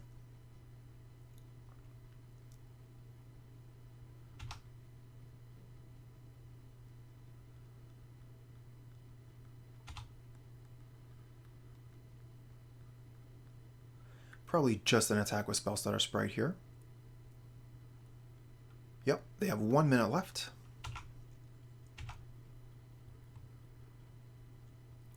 So I had a very similar problem when I was playing Dimir Control, although I was not playing with Chittering Rats. Quite a few of my games went down to the red bar. Fleshbag Marauder, we could play that.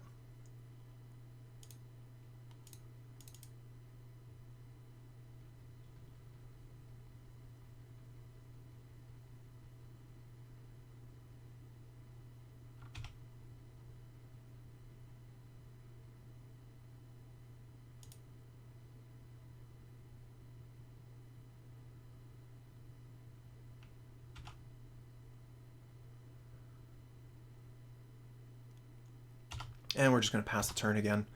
Like I said, we're not really into doing damage here. If we were, we could attack with both here. But opponent has 20 seconds left on the clock. So I think that it's more important that we keep back blockers and just don't get punked out. But it looks like we might have actually had a chance. We might have actually had a line to do damage and take this game. But we don't have to. Okay, opponent is blaming their hardware. Totally valid. I've definitely had systems that work very slowly, and then sometimes you also have internet issues, which could add seconds to every decision you make. So, a bit of a garbage win there, but we take them. Okay, we have a 1-land hand.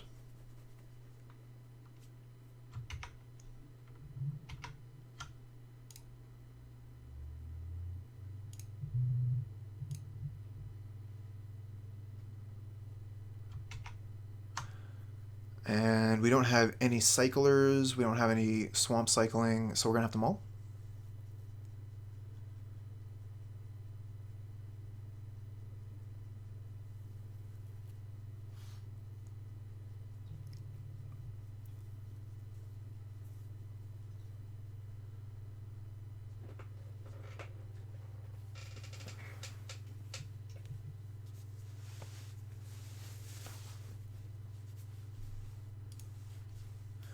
Okay, this is better. We have a 2-land hand. We have cycling cards. We have swamp cycling. We even have a Ghoulcaller's Chant. Question is, what do we put back here?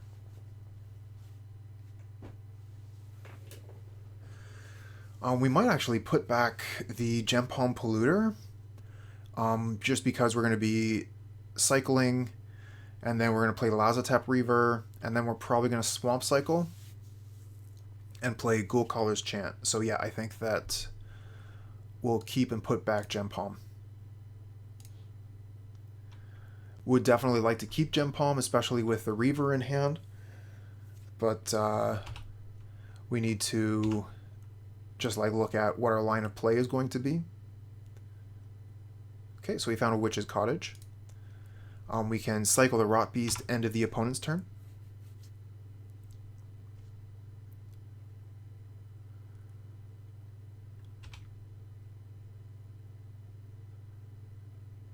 Oh my.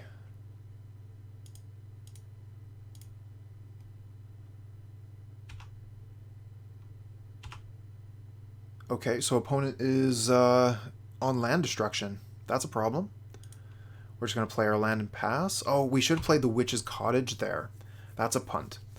Because the Witch's Cottage is going to come into play tapped. So we won't be able to swamp cycle with the Abomination.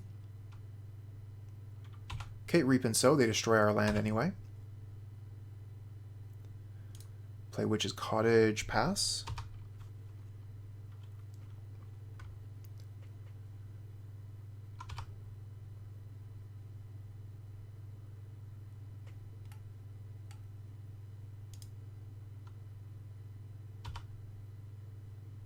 Okay, we've been getting lucky here in drawing swamps against this land destruction deck.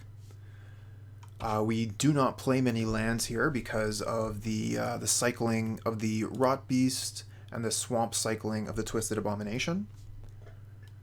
But if we don't draw land here, we are a little bit screwed. The Ghoulcaller's Chant can get back the Rotbeast, but only the Rotbeast. And here they are at 6 mana. Okay, we're going to concede to this. Lose versus land destruction. Deck. We're going to bring in the Duress. Try and hit some of those land destruction spells. Take out the Gangrenous Zombies. And what else do we take out here? The Infernal Caretaker. And probably one of the Vengeful Dead. We could bring in Shepherd of Rot. I think we want to keep the Fleshbag Marauders. They're going to have a few big creatures. We can take out a Carrion Feeder. They're not going to have too much removal.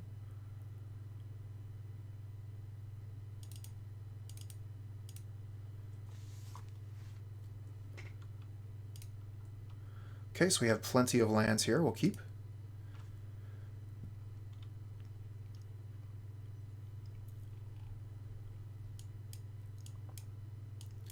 Definitely just looking to keep a land that's full, a hand that's full of lands. We want a land that's full of hands, please.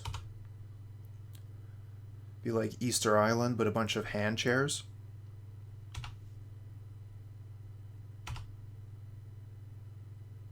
Okay, we're going to go ahead and swamp cycle.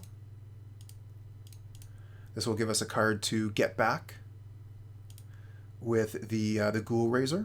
We'll get another Witch's Cottage for later. We have plenty of swamps in hand here to go.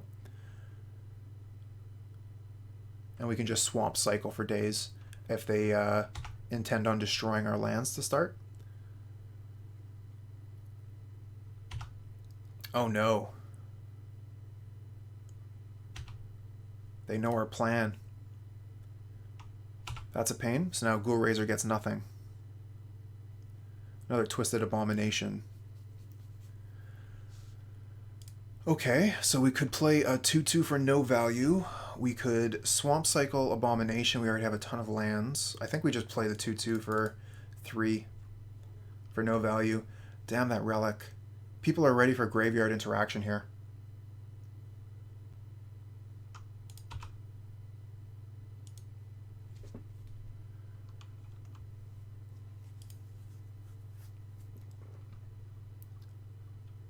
Okay, Reclaiming Vines, so they're going to destroy one of our lands.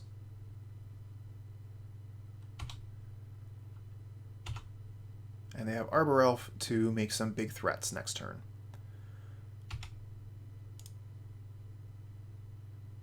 Okay, we find Shepherd of Rot. That's not bad. So we can play Shepherd of Rot and play Witch's Cottage.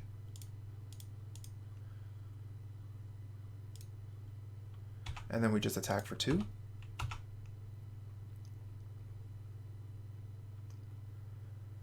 Shepherd of Rot gives us reach, but it is going to be troublesome when the opponent is presenting large creatures like this. So they can get rid of another land here too.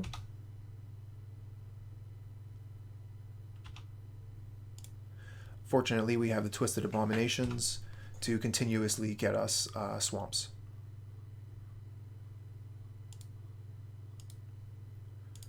Unfortunately, the Relic Progenitus here is shutting off our Ghoulcaller's Chant.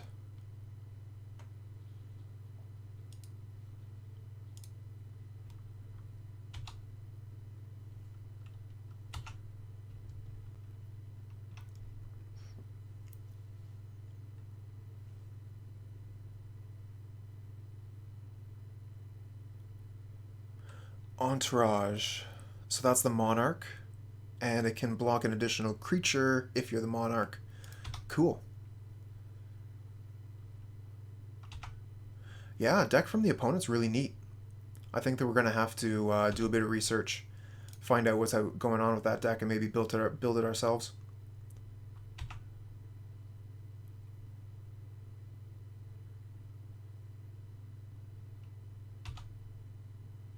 Was the Entourage one of the cards that was legal previously? I thought that I'd seen it before the Commander Legends came out.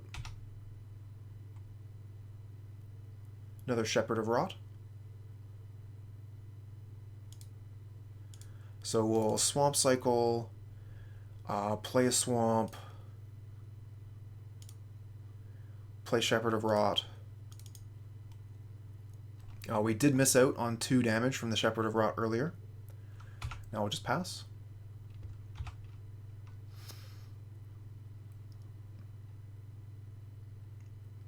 But the Shepherds will be doing quite a bit of damage at this point. We might be looking at a draw game, depending on how much damage the opponent can deal to us.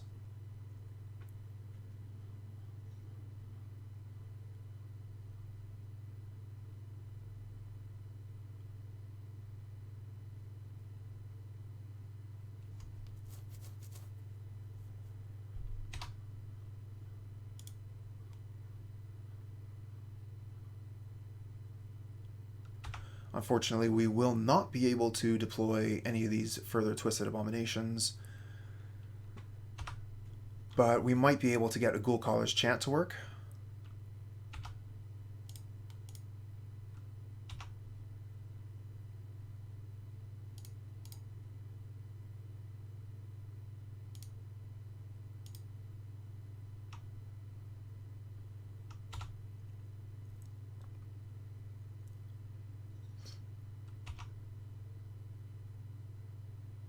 They do have the 1 mana to get the relic going, but they'll have to use it if they want to get rid of the Ghoulraiser and Lurching Rotbeast here that I'm cycling now.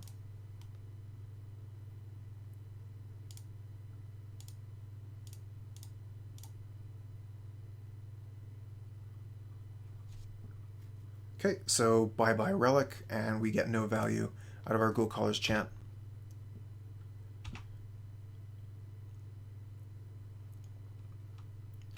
Now we just got a pair of pathetic 1/1s sitting across from a 3/3 and a 4/4. It's not looking very good.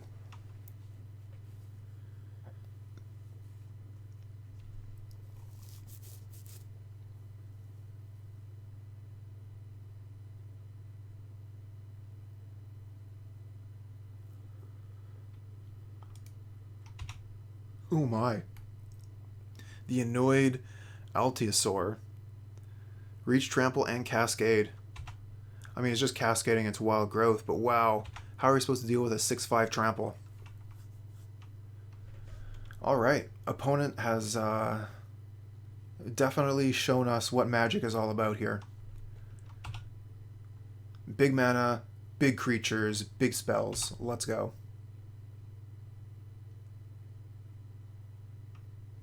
Take 7. Why not?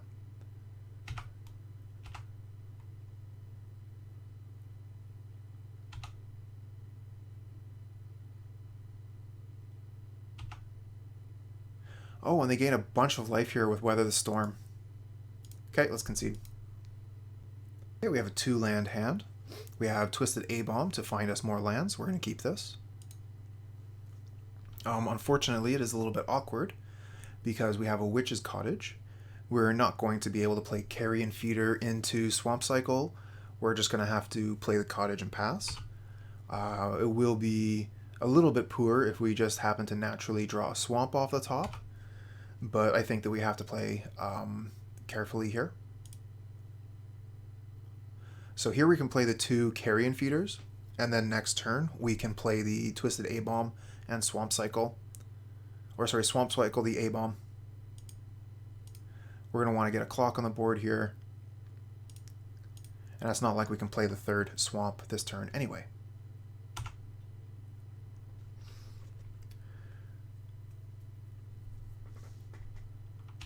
Okay, no creature from the opponent yet, so we're going to be able to get in for a little bit of damage here. Oh, here's a Frogmite. I spoke too soon. So Frogmite's going to be quite good at blocking here.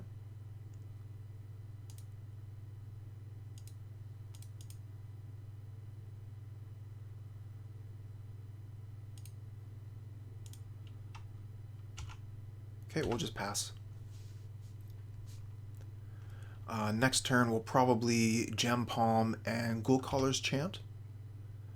Or we could Swamp Cycle, Twisted Abomination, and Gempalm. That might be better.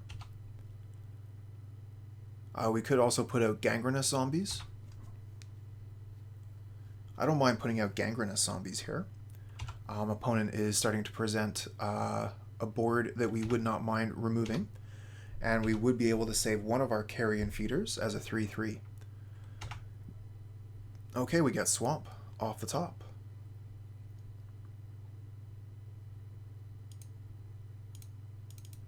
Yeah, we're going to play our Gangrenous Zombies, and then we'll, I suppose we could just attack with Carrion Feeder as a 2/2. I mean, we'll start with it as a 1/1, but if they want to block, we'll definitely make it a 2/2 at that point. We should have attacked with both. Definitely a bit of a mistake to only attack with one here. Because if they do no blocks, we could have just hit them for 2 without making any sacrifices.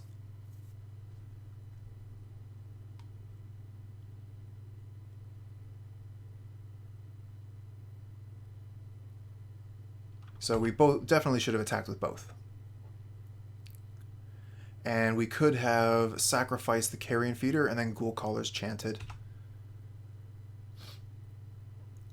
But this way we're going to get a little bit more value out of the Gempalm Polluter when we Gempalm for 3 before we activate the zombies. And we can hold off on the zombies for a little while here, depending on how they play.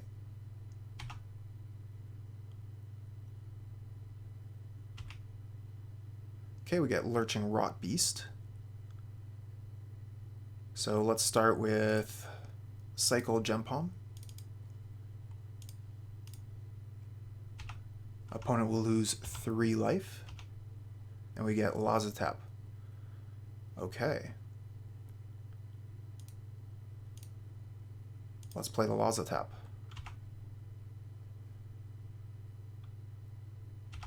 And we'll attack with the 2 Carrion Feeders again. And we're going to keep the Gangrenous Zombies back so that we can activate them at instant speed.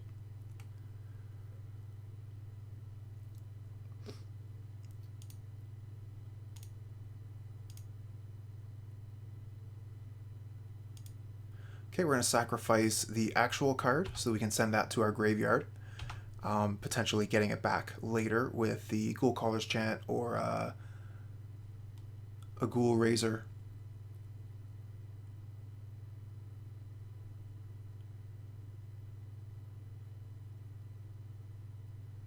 So opponent has 7 cards in hand. So they're going to have spells to play here.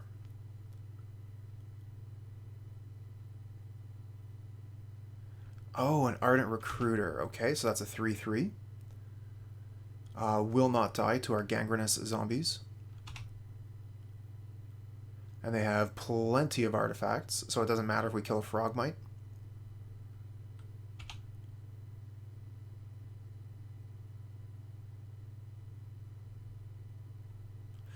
So we could block the Frogmite and start sacrificing things to the Carrion Feeders. So we would prevent the damage and we wouldn't lose anything.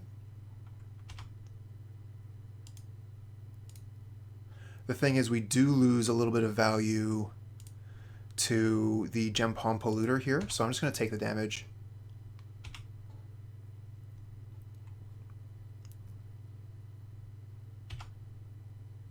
Carrion Feeder. Okay, so we're going to play Carrion Feeder, Ghoulcaller's Chant. We'll get back Lazotep, Gempalm Polluter. We'll play Lazotep.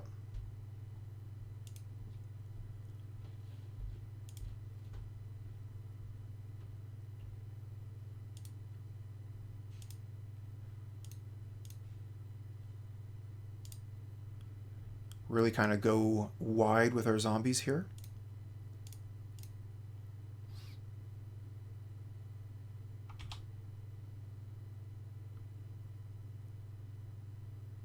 And we'll attack with one of our Carrion Feeders. What if they double block? What do we do then? Do we just sacrifice something?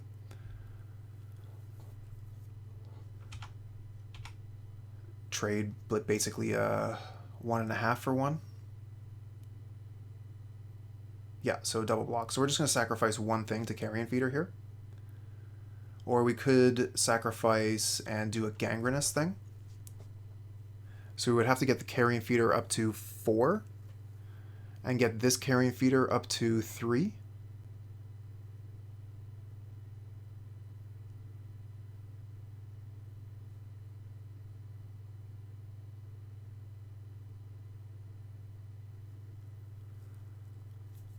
I don't know if that's worthwhile.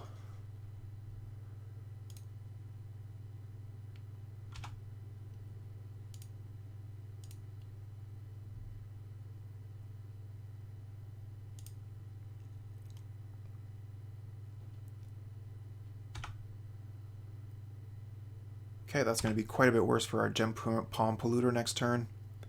Probably should have just held back, had a wider board for Gempalm.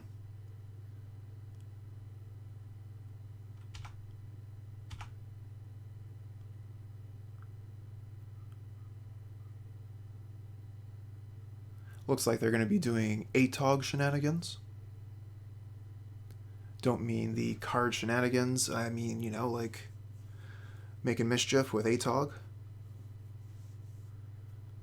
There it is. Summoned out of the Aether. ATOG, coming at ya. Watch out for the fling. Gonna get ya.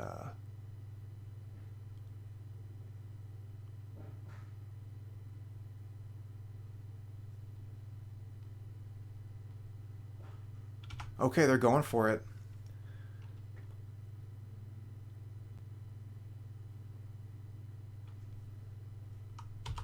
Our Gangrenous Zombies aren't going to do anything at this point. So they're just going to ATOG us for lethal. Good combo finish opponent. Okay, so we don't really have answers to artifacts, per se. We do have Duress and Nameless Inversion.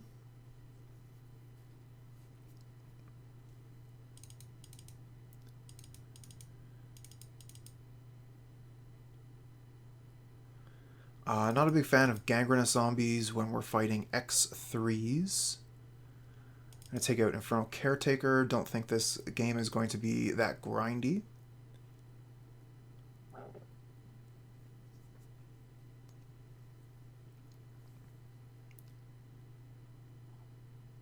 We're going to take out one of our Ghoulraisers,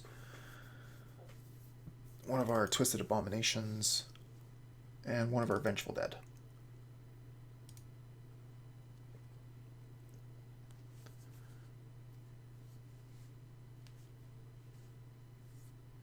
So we have a 2-land hand. We have Duress, Carrion Feeder, Lazotep. We'll keep.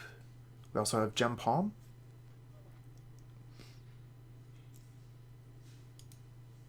So we'll start with our 1-drop, play our 2-drop, start cycling, try and find a land. Meanwhile, Carrion Feeder, hopefully we'll get a little bit of damage in.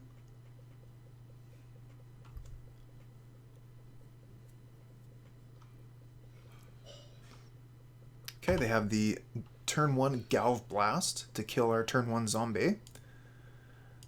Let's play Lazotep, which is going to be good with the Gempalm Polluter.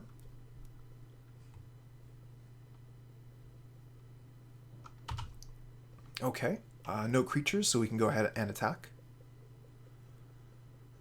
And we get Twisted A-Bomb, so I think we're actually going to want to Swamp Cycle the A-Bomb here. Get a land so that we can play the Duress, and that guarantees that we get our 3rd land drop.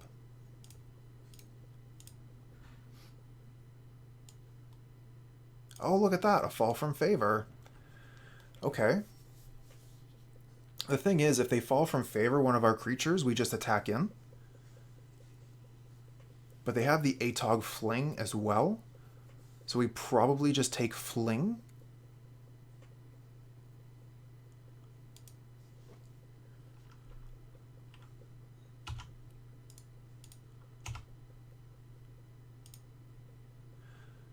So this is the new card that everyone is raging about, Fall from Favor. It's an aura, enchants a creature, taps the creature it enchants down, gives the controller of the aura, the Monarch. It's a very, very strong card. Oh, perfect draw from the top. Fleshbag Marauder, let's go. Get rid of that Atog.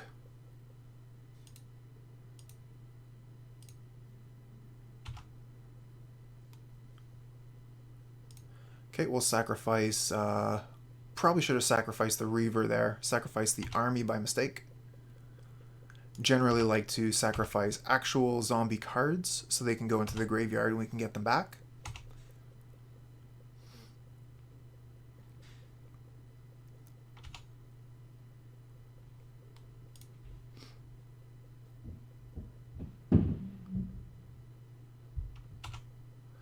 Okay.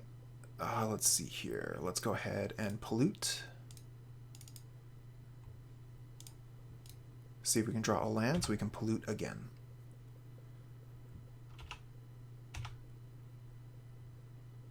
Oh, we do. Okay.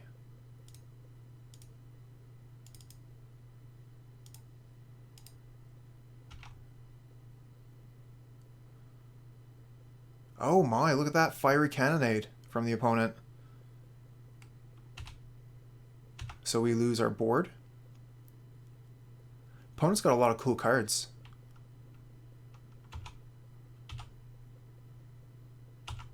They've got the Fall from Favor and Fiery Cannonade, two of the best cards from the new set.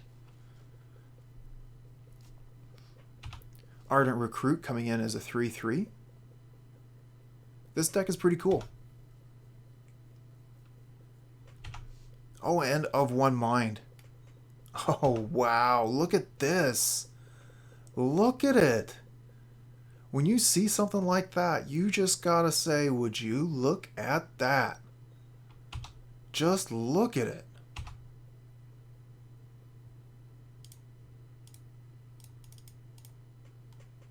Okay, Moan of the Unhallowed.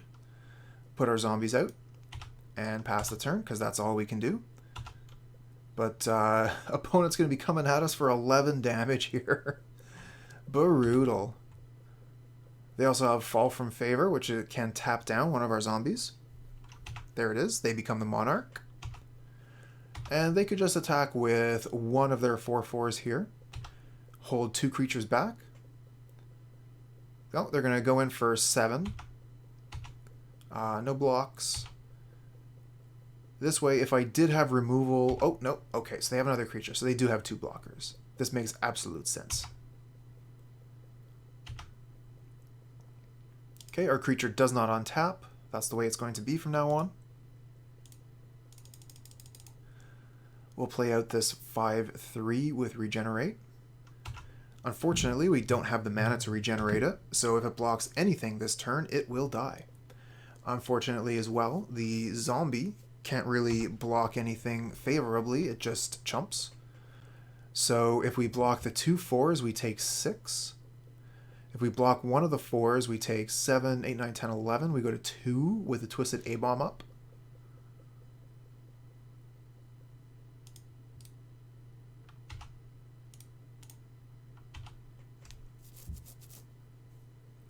If we get another Moan of the Unhallowed off the top, we can continue playing. Otherwise, we're dead. Oh, Atog off the top, we're dead anyway. Oh, and is this a fling? Did they just have the fling as well? Let's hit 6 here so that we can just see the amazing cards that the opponent has going for them. That is so cool.